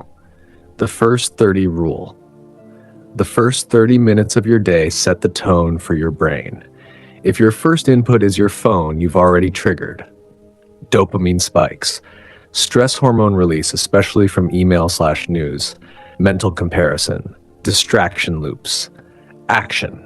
Make the first 30 minutes of your day screen-free. Instead, engage in restorative routines, deep breathing, intentional movement, reading something physical, prayer or meditation, writing down what you're grateful for or what matters most today. Train your brain that clarity comes before consumption. Visual detox zones. Your visual field influences your mental state more than you realize. When your physical environment is full of glowing screens, open tabs, blinking lights, and visual chaos, your brain stays in alert mode. Create detox zones in your physical space. Remove unused devices from your bedroom. Keep your work area clear when not in use. At meals, keep phones out of sight, not just off. In shared rooms, place visual reminders of calm, plants, books, clean surfaces. You don't just need less screen time, you need more visual stillness. 4. Push notification purge. Every notification is an interruption to your nervous system. Even if you don't respond, the alert primes your brain for attention switching and emotional vigilance. Action. Turn off all non-essential notifications. Disable previews. Seeing a text pop up is enough to derail your thought. Check messages and updates intentionally, not reactively. Use do not disturb or focus mode during deep work, meals, and rest time. This simple change reclaims hours of mental energy per week. 5. Digital Sabbath. 1 day a week. Minimal or zero digital activity, no social scrolling, no work email, no streaming. Use this day for nature, deep conversations, creativity, rest, family, spiritual connection. You're not punishing yourself, you're rehumanizing yourself. Even if you start with half a day, the benefits are immense. Improved sleep, reduced anxiety, heightened focus, renewed energy, greater presence. The digital world never stops, but you can, and when you do, you return stronger, clearer, more alive. These 5 practices are not rules, they are resets. You don't have to be perfect, you just have to be intentional, because your attention is the most valuable thing you own. Reclaiming inner stillness, a guided reflection. Before you change your digital habits, you need to understand what they're doing for you emotionally, not logically. Emotionally, because most digital distraction isn't just about entertainment or convenience, it's about escape. You scroll not because you're bored, but because you're avoiding something: uncertainty, loneliness, insecurity, fatigue, overwhelm, restlessness, disappointment, fear of not being enough. Distraction is often a coping mechanism. If you don't become aware of that, you'll keep repeating the loop. So let's bring it into the light. Ask yourself, what am I avoiding when I reach for my phone? What emotion rises in me when I have nothing to scroll, nothing to check, nothing to respond to? When do I feel the most tempted to consume mindless content? What do I hope to feel when I check that feed, refresh that screen, or open that app? This is where awareness begins. You're not weak, you're human. But it's time to start soothing yourself, not stimulating yourself. The next time you feel that urge to escape, don't judge it. Just pause. Name what you're feeling. Breathe through it. Then choose a response that aligns with the life you're building. Here are some better replacements. So, instead of checking your phone out of restlessness, go for a 3-minute walk. Instead of scrolling in bed, write down 3 things you're grateful for. Instead of checking your notifications during a tough task, Close your eyes and breathe for 60 seconds. Instead of numbing out at the end of the day, sit in quiet and ask, what did I really need today? Stillness isn't the absence of noise, it's the presence of clarity. And you can build that presence one choice at a time. Own your mind again.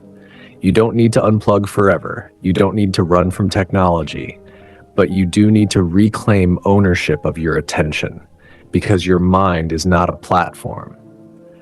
Your brain is not for sale, and your soul was not meant to be managed by machines. The truth is, every time you silence the noise, you awaken a deeper part of yourself.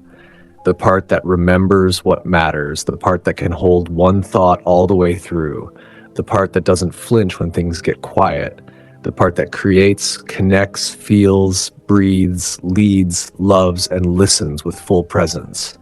That version of you has always been there, buried, not broken, distracted, not disqualified, clouded, not gone.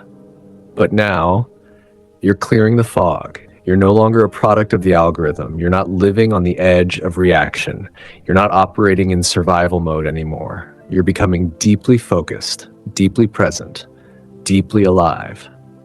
And from this place of clarity, you'll move forward differently, not grabbing your phone first thing in the morning, not losing hours to content that leaves you emptier, not surrendering your creativity for clicks, not outsourcing your emotional state to other people's posts.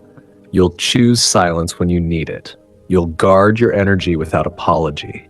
You'll build digital boundaries that honor your mind, not just your schedule. And as you do, you'll feel the shift. More peace in your mornings, more stamina in your work, more joy in your relationships, more clarity in your decisions, more strength in your spirit. Because now, you don't just consume content, you create your life. So say it, I am not addicted to stimulation. I am grounded in clarity. I am strong enough to unplug. I lead my technology, it does not lead me. This is the beginning of mental freedom, and the more you protect it, the more powerfully you live. Chapter 7, Peak Focus and the Flow State. What it feels like when you're fully locked in. You've had moments like this before. You lost track of time, you forgot to check your phone, your thinking was sharp, your movement fluid, your mind completely immersed in what you were doing. It felt like everything just clicked. That's called flow, a peak state of focus where your brain functions at its highest level. In flow, distractions fade into silence, self-doubt disappears, your skills meet your challenge perfectly, and progress feels effortless but powerful. This isn't luck. It's not random. It's not reserved for artists or elite athletes. Flow is a neurological state that can be trained, triggered, and repeated. And it's the highest leverage focus skill you'll ever master. The problem is, most people never access it regularly. Why? Because their lives are designed for interruption, not immersion. Their minds are flooded with noise. Their environments are wired for speed, not depth. Their habits favor urgency, not quality. So even though they want to focus, they're constantly pulled back into the shallow end of mental effort. But once you understand the brain science behind flow, everything changes. You'll stop trying to concentrate harder and start building the actual conditions your mind needs to lock in. The neuroscience of flow and focus. Focus is not about willpower. It's not about trying harder. It's about neurochemistry and environmental alignment. Let's break it down. What is flow? Flow is a state of optimal consciousness. It's when your brain is fully present in the moment, shuts out irrelevant input, syncs your emotions, thoughts, and actions, and performs at its highest cognitive potential. According to research by Mihaly Csikszentmihalyi, the psychologist who pioneered flow theory, this state occurs when your skill level is perfectly matched to your challenge level. Too easy, you get bored. Too hard, you get anxious. Just right, you enter flow. But that's only the beginning. What happens in your brain during flow? 1. Transient hypofrontality. This is a temporary downregulation of your prefrontal cortex, the area responsible for self-monitoring, doubt, and overthinking. In flow, this area goes quiet, which is why you feel less self-critical, less distracted, more intuitive and creative. 2. Dopamine and norepinephrine release. When you enter flow, your brain releases a neurochemical cocktail that includes dopamine, enhances attention and pattern recognition. Norepinephrine increases arousal, energy, and alertness. Endorphins reduce pain and increase euphoria. Anandamide heightens lateral thinking and connection making. This is why flow feels both intense and pleasurable. Your brain is operating at its highest internal reward. 3. Brainwave shift. From beta to alpha and theta, you move out of fast, surface-level beta waves into alpha and theta, slower waves associated with creativity, calm, and deep insight. This state helps you connect ideas, solve problems, and generate breakthroughs. Why most people can't access flow? Despite its power, most people rarely experience deep flow. Why? Constant multitasking disrupts the immersion needed. Low stimulation work doesn't challenge your brain. High distraction environments reset your focus before flow can start. Unclear goals fail to trigger the brain's focus pathways. Lack of warm-up time skips the priming phase your mind needs to engage deeply. Flow isn't a switch you flip. It's a state you earn through structure. And that's exactly what we'll walk through next. The flow activation system. If flow is your highest state of performance, then the goal is to design your daily routines to trigger it consistently. Here's the good news. Flow isn't mysterious. It's systematic. Your brain enters flow when 5 specific conditions are met. Miss one, and you short-circuit the state. Let's build your flow activation system step by step. 1. Clear goals with immediate feedback. Your brain focuses best when it knows exactly what it's trying to do and gets real-time feedback on progress. That means define your task clearly before you begin. Don't just say write or work. Be specific. Outline chapter 7, answer 12 emails, edit pages 3-7. Break large tasks into clear checkpoints with visible outcomes. Use metrics or completion indicators that your brain can register, like a timer, progress bar, word count, or checklists. The more clarity and closure your brain perceives, the faster it will engage. 2. Match challenge to skill flow only activates when the challenge is slightly above your current comfort zone. Too easy, your brain drifts. Too hard, your brain resists. Sweet spot, 4% above your current skill level. Just enough tension to stretch you without overwhelming you. Ask yourself, does this task make me feel slightly challenged? Can I see how doing this will grow my ability? Am I engaging with it at the edge of my comfort zone? If the task feels dull, increase complexity. If it feels overwhelming, simplify or train first. 3. Eliminate all interruptions, internal and external. Flow requires a minimum of 15 to 20 minutes of uninterrupted focus just to activate, and up to 90 minutes to hit full immersion. Every ping, check, or mental sidebar resets that timer. To eliminate disruption, turn off all notifications. Close all unused tabs and windows. Use full screen mode or app blockers. Put your phone in another room. Tell others when not to interrupt. Use noise-canceling headphones or instrumental music. Just as important, eliminate internal interruptions. That includes hunger, thirst, mental clutter, emotional tension, unfinished thoughts. Take 2 minutes before deep work to close loops. Ask, what might pull my attention away during this session? Resolve it first. 4. Establish a flow ritual trigger routine. Athletes have warm-ups. Musicians have pre-show routines. You need one too. Before entering focused work, do a short ritual that signals your brain it's time. This could include deep breathing or a brief meditation, sipping coffee or tea mindfully, writing down your goal for the session, playing the same instrumental track, lighting a candle, or sitting in the same chair. The key is consistency. When your body and environment repeat a routine, your brain follows with a neurochemical shift into focus. 5. Time block your deep work window. You cannot stumble into flow. You must protect time for it. Block 90 to 120-minute sessions at least 3x a week with 0 interruptions, full focus, and a meaningful challenge. Flow doesn't happen in 5-minute bursts. It happens when you go all in. Use tools like Pomodoro sprints, 25-5 cycles with 2-min focus resets, deep work blocks, 60 to 90 mins full immersion, visual timers to see your progress. Treat these windows as sacred. This is where your best ideas, deepest work, and clearest mind come alive. Sustaining flow and avoiding momentum killers. Getting into flow is one thing. Staying there consistently is another.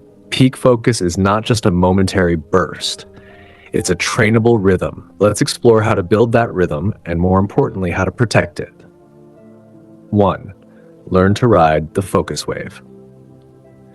Your brain's ability to enter and sustain deep focus follows ultradian rhythms, natural 90 to 120-minute cycles of high alertness followed by a drop in energy. Trying to push beyond that window without rest, you'll hit fatigue, make more errors, and lose creativity. Instead, work in 90-minute waves. Then recover for 15 to 30 minutes, walk, stretch, breathe, nap. Then dive into the next wave. This restores your mental clarity, neurological fuel, and emotional stamina. Productivity is not about working longer. It's about working in tune with your brain's natural cycles. 2. Protect your transition periods. One of the biggest killers of flow is poor transitions. Jumping from a focused task into email, notifications, or errands fractures your cognitive continuity. Flow. Use cool-down rituals, a short journal note, breathing practice, or reflection. Avoid jumping from deep work to reactive tasks. Let your brain reintegrate with silence and stillness before switching gears. Flow is like a deep current. Don't splash out carelessly. 3. Avoid multitasking. Ruthlessly multitasking is a myth. Your brain task switches, not multitasks, and every switch burns cognitive energy, fragments attention, and reduces performance. When you're in flow, don't respond to messages, don't open new tabs, don't stop to edit what you're writing, don't break your momentum for minor distractions.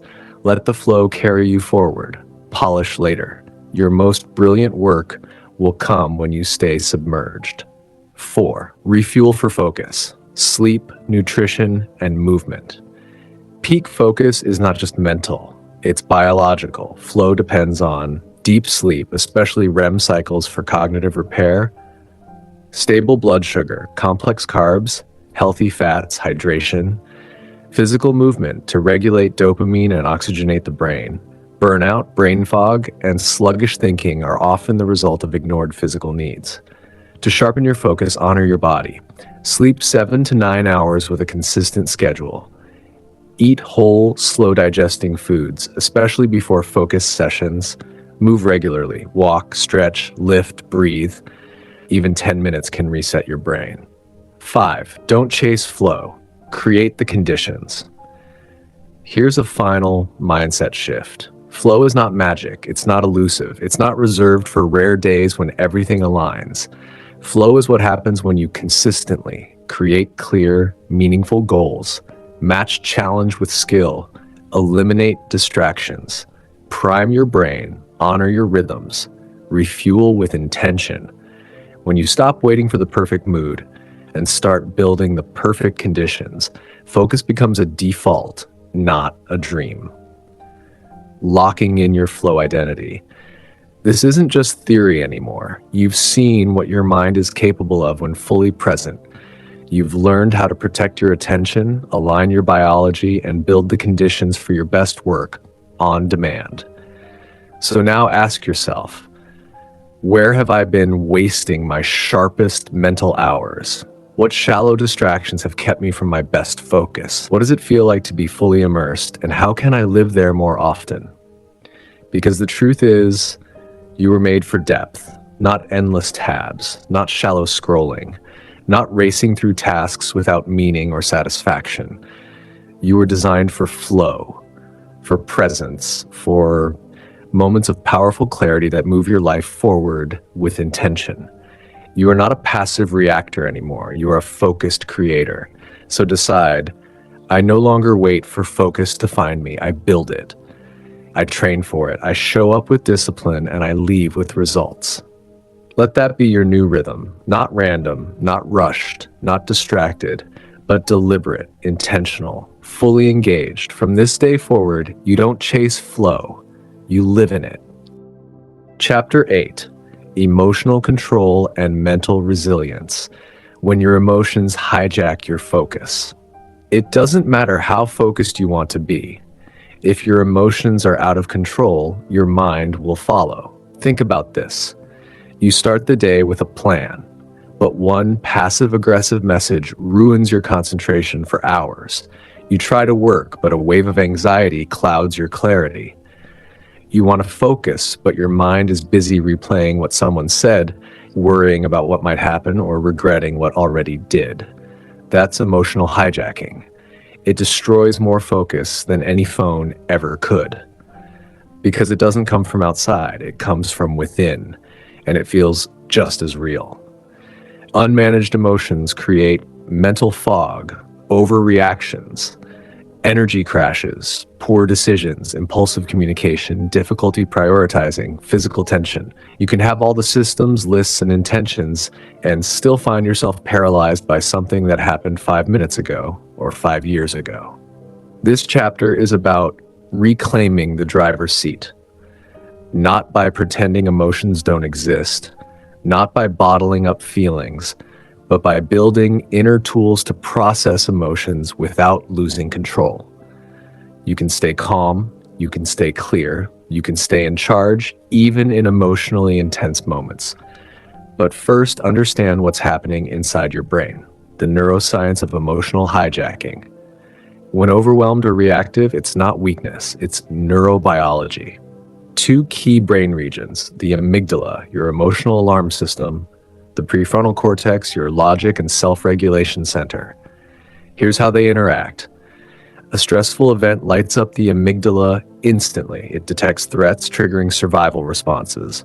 Raise heart rate, flood adrenaline, narrow attention, trigger emotional memory.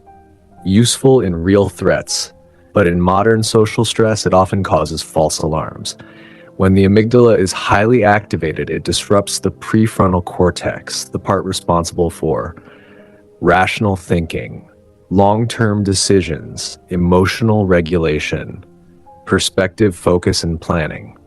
This is called an amygdala hijack. It explains why you say things you regret, freeze without doing anything, feel emotionally heavy and mentally foggy. Your brain reroutes energy toward survival, even without a real threat. Good news? You can train your brain to disengage from false alarms and restore control to the prefrontal cortex, where focus, clarity, and strength live. It takes practice. It works. It starts by noticing your emotional triggers. The 5-step emotional reset method. Not about suppressing feelings. It's about separating awareness from control, so you feel everything but respond intentionally, not impulsively. Use these 5 steps when flooded, reactive, distracted, or overwhelmed. Step 1, pause the cycle. When emotions rise, stop, don't react, don't argue, don't act. Break the automatic chain of reactivity. Say, this is a signal, not a command. Emotions are data, not instructions. Step 2, breathe to regain access to the prefrontal cortex. Control your breath to calm your nervous system. Inhale 4 seconds, hold 4 seconds, exhale 6 to 8 seconds. Repeat 5 times. This activates your calm down response and restores oxygen to your focus center. Step 3, label the emotion. Name your feeling specifically, e.g., I feel anxious about not being in control. I feel angry because I felt dismissed.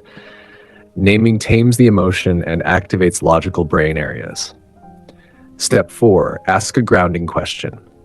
Guide your mind back to reality. What's actually true right now? What do I know versus assume? What matters most now? How would my most focused self handle this? This shifts you from reactive to resilient mind. Step 5, choose a grounded response. Now choose your action. Respond now or later, speak or stay silent, continue or take a break, move, call a friend, write it down. You choose, not the emotion. This is emotional resilience, aware and in control. Building resilience before the storm. Emotional control is easier before crisis. Resilient people don't just recover faster, they get knocked down less. How? By preparing their emotional foundation daily. Daily habits to build resilience. Stillness, 5 minutes silence every morning. Emotional journaling, 1 honest sentence about your feelings daily. Gratitude, name 3 things you're grateful for every evening. Reflection, what drained me today and what restored me today. These aren't tasks, they're training for when life gets heavy. Control your input to control your emotions. Your emotions grow from what you consume. Negative news, toxic conversations, anxiety online, emotional dumping, media chaos. If your emotions feel raw or fragile, examine your inputs. Mute or limit those that agitate you. Curate your space like your peace depends on it, because it does. Stop being shocked by difficulty. Resilient people expect life's unpredictability and train for it. Fragile people react with confusion when things get hard. Adopt this mindset. I expect resistance, but I remain steady. I expect challenge, but I stay focused. I expect emotions, but I choose responses. This mindset halves stress before it starts. You are the calm, not the chaos. Take a slow breath, not to fix or run, just to say, I am safe, I am grounded, I am here. Remember, I am not my emotions. I am not the fearful story. I am not the noise of my past or storm around me. You are observer, anchor, thinker, decider. Emotions rise, feel intense, demand attention, but you don't have to obey every impulse. Pause, breathe, choose, remain grounded. Each choice rewires your brain from reactivity to ownership. That's power. Solid, still, steady. Your new identity. I am emotionally steady. I recover quickly. I feel deeply but don't drown. I lead myself through storms with quiet strength. Let this clarity carry you forward. You're in control, not of what happens, but who you become. That's resilience. That's unshakable focus. That's your life, built moment by moment, day by day. Chapter 9, How Toxic Relationships Affect Focus, the people problem you've been avoiding. You can organize your schedule, you can master your habits, you can build powerful morning routines. But if you stay emotionally tangled in toxic relationships, you will still feel mentally drained, emotionally scattered, and spiritually suffocated. Why? Because toxic relationships aren't always loud or violent. They're not always filled with insults or explosions. Most are subtle. They erode you quietly, guilt trips that keep you in fear, emotional manipulation that leaves you confused, silent expectations that drain your energy, passive competition that makes you second guess yourself, repeated boundary crossing that makes you feel small. These relationships hijack your focus, not through distraction, but internal disturbance. You're physically present, but mentally elsewhere. Trying to work, but replaying yesterday's conversation. Trying to rest, but chest tight with unspoken tension. That's not just discomfort, that's cognitive bandwidth theft. Toxic relationships steal your mental energy, slowly, daily, silently.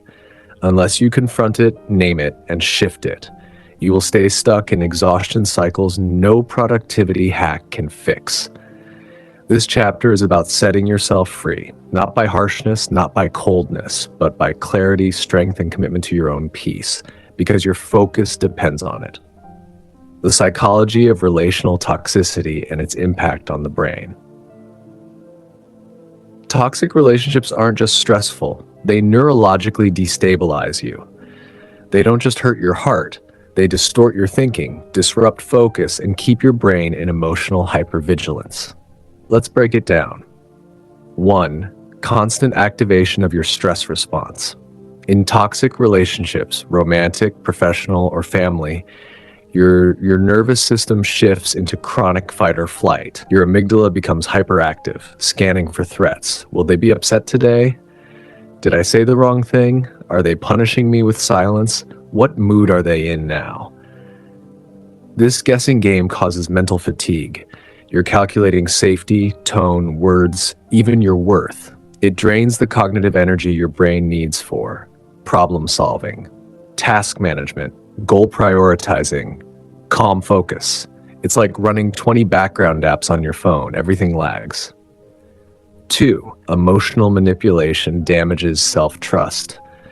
Subtle toxic patterns include gaslighting, shaming, blame shifting, guilt as control, conditional approval. These erode your trust in your own perception.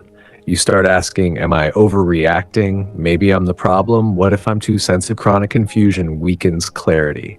You hesitate, doubt instincts, lose your inner voice. Without your internal compass, every decision feels shaky. Focus becomes impossible. 3. The mental cost of unspoken resentment. Every unspoken resentment becomes a cognitive distraction. If you don't address it but feel it deeply, it lingers, surfaces in stress, sneaks into your thought. You open your laptop to work, but your mind is stuck in yesterday's argument. You try to read, but your stomach tightens with irritation. You try to relax, but your heart feels heavy. Tolerating dysfunction rents space in your mind without paying rent. The 6-step framework to disarm toxic relational influence. You don't need to shout. You don't need to burn bridges. You don't need to convince anyone to change. You need to protect your clarity, preserve your energy, reclaim your emotional space. Here's how. Step 1, identify the pattern, not just the person. Don't villainize, recognize costly behavior patterns. Ask yourself, do I feel anxious or drained after interactions? Do I feel small, silenced, unsafe? Am I always adjusting, apologizing, explaining? Do I ignore my needs for their comfort? Focus on behavior, not role. Toxic patterns exist in partners, friends, coworkers, parents, anyone. Step 2, acknowledge the emotional toll. Stop minimizing it. This relationship makes me question my worth. I feel small around them. Their approval feels like a drug I chase. I can't focus because I'm managing their emotions. Until you own the cost, your brain justifies the connection. Step 3, stop explaining yourself to people. Committed to misunderstanding, healthy people ask questions. Toxic people weaponize your words. If explaining boundaries leads to guilt, arguments, or shutdowns, that's control. You owe no justification performance. Remember, if clarity costs peace, I choose peace. If being understood requires control, I stay misunderstood. That is emotional maturity. Step 4, enforce silent boundaries. First, not all shifts need drama. Powerful boundaries can be silent. Less availability, slower responses, no reaction to bait. Removing yourself from unsafe spaces, limiting access to your emotional world. People notice when you stop feeding the dynamic. Their behavior adjusts or reveals itself. Silence isn't cold. It's clarity without conflict. Step 5, build a circle that honors your focus. Find people who respect your time, support your goals, don't need you to shrink for them. Make peace normal, not earned. Listen more than they compete. Even one healthy connection recalibrates your emotional world. You're not meant to live isolated. You're meant to grow with those who want you to thrive. Seek, choose. Don't confuse familiarity with loyalty. Step 6, forgive. Strategically, not emotionally. Forgiveness is for you. Reconciliation is for the safe.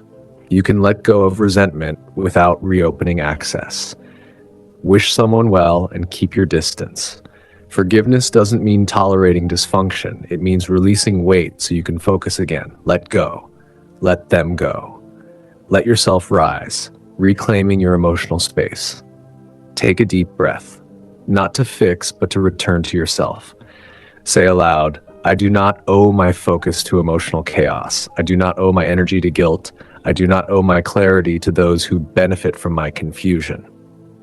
You are not cold for protecting peace, not cruel for setting limits, not selfish for choosing clarity over emotional labor.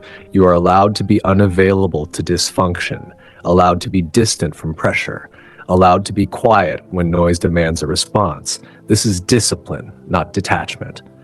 Redirection, not rejection. Take inventory. Who drains me repeatedly? What conversations make me feel smaller? Where do I shrink to stay safe? Who has access to my thoughts, emotions, decisions that shouldn't? Let answers rise. Don't edit. This is your clarity speaking. Visualize locking emotional doors where chaos walked freely. Say, access is no longer granted. My energy is not on loan. My peace is not for sale. Your mind is sacred ground. Too many have walked through with muddy feet. That ends now. Your new standard for emotional access. Not everyone deserves your mind's access. Not everyone qualifies for your inner world. Not everyone earns influence over your thoughts, feelings, or focus. From now, your standard is clear. If it costs clarity, it's too expensive. If it demands distortion, it's not aligned. If it drains more than it builds, it's out of alignment. You're not obligated to keep relationships that sabotage your focus, even long-term, family, or cultural ties. You're allowed to walk away, not in anger, but alignment. You protect your mental bandwidth, not selfishly, but because you're awake. The more focused you become, the more uncomfortable your clarity will be for those who benefited from your confusion. Let discomfort reveal what you need to know, then let it go. No confrontation, no long explanation, just distance, boundaries, reprioritization. You are in charge now. Your life isn't a public forum for manipulation. Your peace isn't a playground for insecurity. Your focus isn't fuel for codependency. Your energy is sacred. Your clarity is rare. Your future is too important, so breathe. Let old dynamics dissolve. Let clarity rise. Move forward with power, precision, peace, because focus isn't just what you do, it's who you no longer let distract you. Chapter 10, Creating a Focused Environment. Your space is speaking. What's it saying back to you? You can have the right goals, mindset, and discipline, but if you live, work, and think in an environment designed for distraction, your focus will always be under attack. Here's a truth you've felt but never named. Your environment mirrors your priorities, or your lack of them. Look around. What's out? What screams for attention? What crowds your thoughts silently? Most don't realize their surroundings sabotage clarity. A cluttered room signaling unfinished tasks. A noisy home keeping the brain on high alert. A workspace overwhelmed by notifications, open tabs, half-done to-dos. A bedroom lit and wired with tech blocking true rest. A phone serving as an emotional landfill of others' priorities. It's not willpower failing you. You're not undisciplined. You live in an environment pulling you off center. Let's fix that. Focused life needs more than mental strength. It needs environmental alignment. The neuroscience of environmental influence. You don't just think with your mind. You think with your space. Here's why. 1. Your brain is always scanning for relevance. The brain receives 11 million sensory inputs per second, but processes only about 40 consciously. It filters what to notice or ignore, and your environment shapes that filter. Chaotic or noisy spaces waste mental energy sorting irrelevant stimuli. That's attentional load. High load means clarity drops. You may tune out, but your brain still pays the cost. That pile of clothes, you're behind. Those open tabs, finish me. Messy desk, you're disorganized. Buzzing phone, someone needs you. Each micro signal chips away at clarity. 2. The default mode network, DMN, and mental clutter. DMN activates when you're unfocused. It's linked to self-talk, memory, emotions. In calm spaces, DMN allows reflection and clarity. In cluttered, overstimulated spaces, it loops anxiety, regret, emotional noise. You sit to work, but mind replays fights, worries texts, revisits failures. It's not laziness, it's a distracted DMN without psychological safety. 3. Sensory triggers. Hijack focus, colors, light, noise, furniture layout send cues to your brain. Bright artificial light boosts alertness but can stress. Soft natural light calms and clears. Loud noises trigger stress responses. Peripheral movement keeps you on edge. Normal rooms can overwhelm because your nervous system reacts below conscious awareness. 4. Digital environments matter too. Your digital space is mental space. Is your phone cluttered with apps, unread messages? Is your inbox flooded with junk? Are feeds full of outrage, comparison, noise? Every device visit is a mental space entry. If filled with triggers and noise, you poison your own focus. Bottom line, your mind's clarity reflects your space's clarity. You can't build mental order in physical chaos. You can't focus in noisy environments. You can't protect energy when digital space is designed for addiction. Rebuilding your environment for clarity, room by room, device by device. Let's get practical with 4 key spaces. 1. Workspace. This must signal structure and focus. Declutter visually. Keep daily items visible, hide the rest. Simplify tools. 1 notebook, 1 pen, 1 planner. Use vertical space for clarity cues. Calendar priorities list. Minimize motion and noise away from traffic, TVs, or use noise-canceling headphones. 2. Bedroom. Make it a focus reset zone. Remove non-rest items, TV, work stuff, clutter. Use soft, warm lighting to cue rest. Make your bed daily, a signal of peace and intention. Use scent and sound, lavender, calming music, or silence. 3. Digital environment. Curate your devices like sacred space. Home screen equals mental dashboard, only essentials remain. Notification detox. Disable all but critical alerts. Unfollow accounts that trigger negative emotions. Schedule phone-free blocks daily to breathe mentally. 4. Mental and emotional space. What lives rent-free in your mind matters. Daily mental reset, 5 to 10 minutes silence with no input. Journal to clear noise, write without editing. Create a no-entry list, thoughts, people, topics off limits when focus is needed. Feed your brain with intentional inputs. Books, calm music, focus creators. A guided reset, clear the space, reclaim the mind. Close your eyes, slow your breath. Ask yourself, what silently steals my focus? A pile of mail, a cluttered desk, an uncleaned room, a phone glued to your hand, an inbox overflowing. Your nervous system hasn't normalized this chaos. Your mind trips over loose ends daily, trying to focus amid subconscious chaos. This isn't laziness or procrastination, it's overstimulation. Now ask, what's one thing I can remove right now to lighten my mind? Think small. 1 drawer, 1 folder, 1 paper stack. Don't declutter life all at once. Start small. Say out loud, this space reflects who I'm becoming, not what I've tolerated. It's about alignment, not perfection. A focused environment isn't spotless. It's intentional support for your goals, energy, and peace. You deserve a space that works with your brain, not against it. A space where your nervous system can relax. A space where entering feels like a breath of relief. That's clarity. Let your space speak clarity into you. From now, your space is intentional, not a dumping ground, not an afterthought, not a backdrop to stress. It's a tool of alignment, a force for clarity, a partner in focus. Your home is a nervous system. Your phone is a second brain. Your workspace is an energy field. Your digital feed is a voice in your head. They either pull you into distraction or guide you back to power. You now know you're not undisciplined. You're overstimulated in an uncurated environment, and that can change now. So reset. 1 drawer, folder, surface, shelf at a time. Remove what doesn't align. Protect what gives peace. Redesign everything you touch to reflect where you're going. When your environment aligns with intention, focus flows effortlessly. Clarity becomes automatic. Distraction loses grip. You no longer live by default. You live by design. Every space you enter will say you are focused, you are calm, you are in control. That's what the focused life feels like, starting right where you are.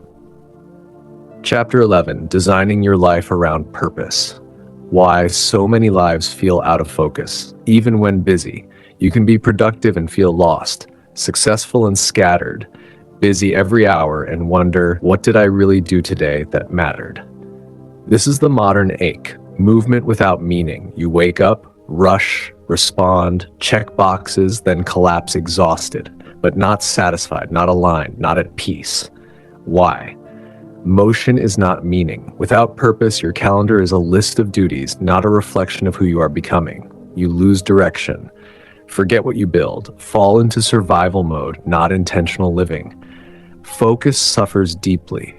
Without a clear why, you can't say no with confidence or yes with clarity. You default to urgency. You say yes to pressure. You multitask your life away. Purpose isn't a luxury or vague ideal. It's the foundation of sustainable focus. This chapter helps you design life around what matters, so every decision and priority flows from purpose. We'll explore the science of purpose, dangers of misaligned goals, and a framework to realign with your highest values. What purpose actually is, and what happens without it. Purpose isn't a job, brand, title, or mission statement. It's the internal structure giving meaning to your time, energy, and decisions. The compass under your actions, the why behind your focus. This is mine to do, this is not. 1. The psychology of purpose. Purpose is a central life aim guiding goals, behaviors, and direction. Research shows people with strong purpose are more resilient, experience less stress and anxiety, make clearer decisions, sleep better, live longer, report higher life satisfaction. Why? Purpose filters distractions, reduces reactivity. You stop chasing every chance and fearing every opinion. Without a purpose, your mind is an open field vulnerable to storms. With purpose, your mind is a clear, grounded path. 2. Purpose in the brain. Dopamine, direction, and energy. Purpose activates your brain's dopamine system. Motivation, learning, reward. Living on purpose releases dopamine, sustaining long-term effort, not short motivation bursts. You can endure boredom, stay disciplined, and focus longer. Without purpose, even exciting tasks drain you and burn you out fast. 3. The high cost of misaligned goals. Many chase success that was never theirs. They say yes to roles, lifestyles, relationships that look good but don't feel right. Now they can't focus, not from weakness, but because their brain fights their life structure. Misaligned responsibilities make tasks harder, deadlines oppressive, and wins hollow. It's climbing a ladder leaning on the wrong wall. 4. Busyness, purpose. Being busy isn't being on purpose. Busyness often masks discomfort with no purpose. Filling life with distractions leads to low-grade anxiety, chronic fatigue, decision paralysis, resentment, emotional numbness, burnout that rest won't fix. Your body is begging for alignment. The truth, you weren't built for noise, not built to respond to everything, not built to multitask life into a blur. You were built for intentional living, flowing from deep clarity and truth. A step-by-step framework to define and design your purpose-driven life. Knowing purpose matters isn't enough. You must build your days around it, not treat it as a side project or someday dream. Here's how in 4 steps. 1. Define your values. 2. Identify your core motivator. 3. Audit your current commitments. 4. Redesign your time around alignment. Step 1. Define your values. Purpose rests on non-negotiable values. Without these, you're pulled too many ways. Values are standards, not wishes. Ask, what do I want my life to stand for? What do I protect even when inconvenient? What patterns appear when I feel fulfilled? Pick your top 3 values, e.g., integrity, growth, family, peace. Write them down. These are your anchors. Every decision must pass through them. Step 2, identify your core motivator. Every action has a motivator giving meaning. 5 core motivators: impact, make a difference; mastery, grow and improve; autonomy, freedom over time and choices; connection, belong and love deeply; expression, create and be fully yourself. You may relate to all but one drives you most. Which do you crave when life feels dull? That's your core motivator. Write it down. It's the emotional fuel your goals need or you'll burn out. Step 3, audit your current commitments. Most fall out of alignment here. List your top 10 recurring commitments: meetings, roles, habits, people, obligations. Ask for each. Does this reflect my values? Does it activate my motivator? Does it move me toward a life that feels right, not just busy? If no, flag it. You don't need to quit immediately, but be aware it drains alignment. Awareness first, adjustment next. Step 4, redesign your time around alignment. Purpose is structure, not just feeling. Design it into your day or drift into distraction. Start reshaping daily experience. Add one aligned task each morning. 20 minutes activating motivator and values, writing, creating, planning, praying. Remove one misaligned task each evening, even small energy stealers. Set a purpose check timer twice daily. Pause 60 seconds and ask, am I working from purpose or surviving noise? That pause can reset your day. Purpose isn't waiting for a feeling. It's a commitment to design, hour by hour. Do this and your clarity sharpens, decisions ease, and energy stops leaking into what doesn't deserve you. Reconnecting with your purpose, a guided internal reset. Ask yourself and let it echo inside without rushing. What have I been doing out of habit that no longer feels like mine? Maybe it's a role, maybe a pace, maybe a tone you've used so long you forgot your real voice. Stay with this question. Every misaligned task pulls you an inch further from clarity. Now ask, what would my life look like if fully aligned with what I value most? Close your eyes and imagine a day that reflects your real values, your core motivator, your true rhythm. Where would you wake? How start your morning? Who would you meet and how? What work would you do? How would you move, speak, decide? Now, what's one small change you can make today to bring you 1 inch closer to that life? Not a leap, a step, maybe a boundary, maybe a decision you've delayed, maybe a voice in your head to stop obeying. Say it now. This is no longer my direction. I choose to redesign from truth. You don't need a 5-year plan. You need one powerful decision repeated daily. The more you live from that place, focus stops being a battle and becomes natural. Anchor your life, align your focus, activate your purpose. You don't need to find purpose, you need to return to it. It's already inside, buried under expectations, pressure, noise, and roles that never fit. You've focused on being effective. Now, be intentional. You've tried managing time. Now align your life. When rooted in purpose, everything shifts. Focus gets easier. Stress becomes manageable. Decisions come faster. Rest feels restorative. You don't need 100 hacks. You need to design hours around what matters. This is just the beginning. Starting now, commit to. Live by values, not obligations. Let motivator fuel your calendar. Say no boldly. Say yes with clarity. Cut what drains. Protect what aligns. Trust, the more you walk in purpose, the more your life focuses itself. This isn't adding more, it's living less, but deeper. Because a focused life is not just what you do, it's what you stop doing and who you choose to become in the space left. Welcome to alignment, welcome to clarity, welcome to purpose, welcome to the focused life. Chapter 12, The Focused Life Manifesto, a complete lifestyle blueprint.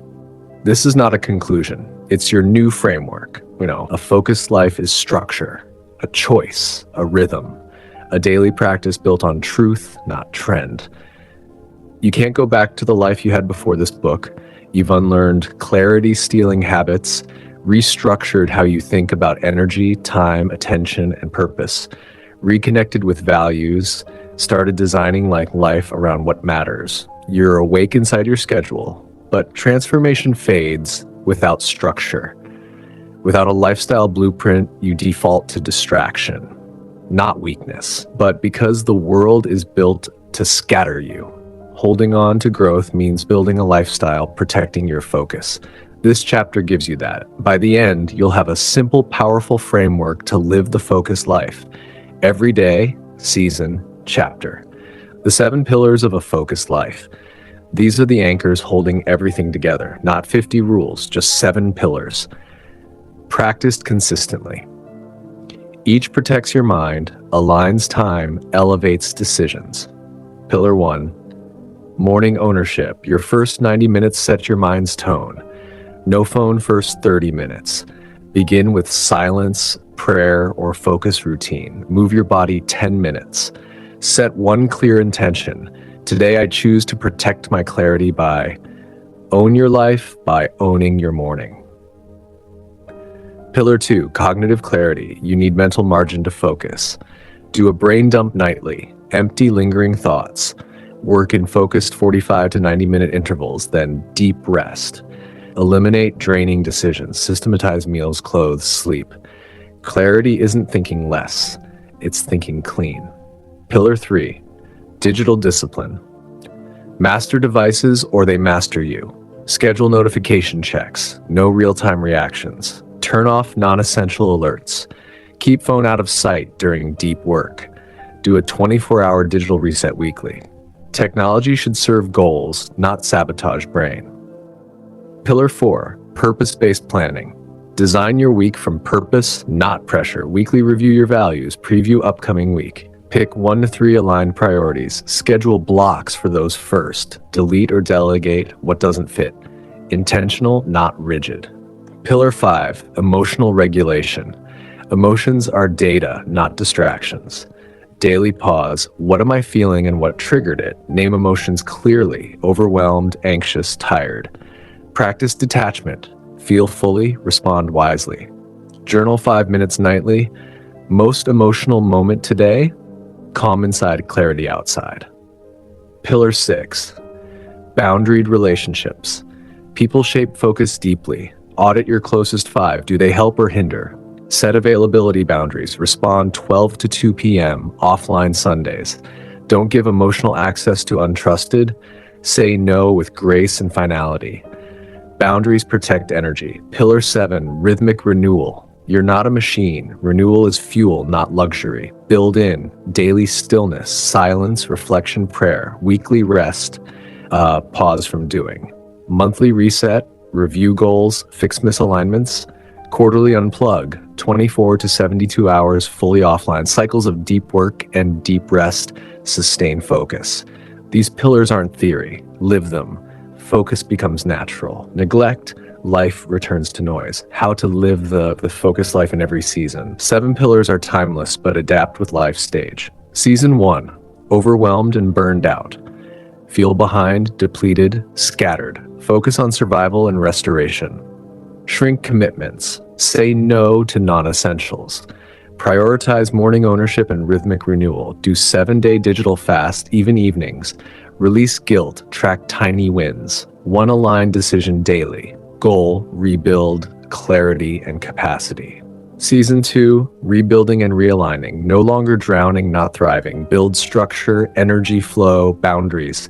Solidify morning and weekly planning. Journal weekly, what worked, what distracted, more of what. Audit relationships, distance or detox drains. Start 2-hour deep focus blocks. Guard weekends, shift from reactive to proactive. Season 3, scaling and expanding life aligned, building. Watch for disguised distraction, overcommitting, noise. Protect margin. Double down on purpose-based planning. Delegate aggressively. Reinforce digital discipline. Schedule solitude weekly. Revisit motivator. Avoid ego, pressure, validation drift. Growth without chaos. Build from calm. The Focused Life Checklist. Daily and weekly habits. Keep it simple. Daily checklist. 1, wake with intention, not reaction. 2, name top 1 to 3 priorities aligned with who you become. 3, set at least one protected 90-minute focus block. 4, pause midday. What am I feeling and what do I need? 5, respect digital boundaries. Phone away, notifications off.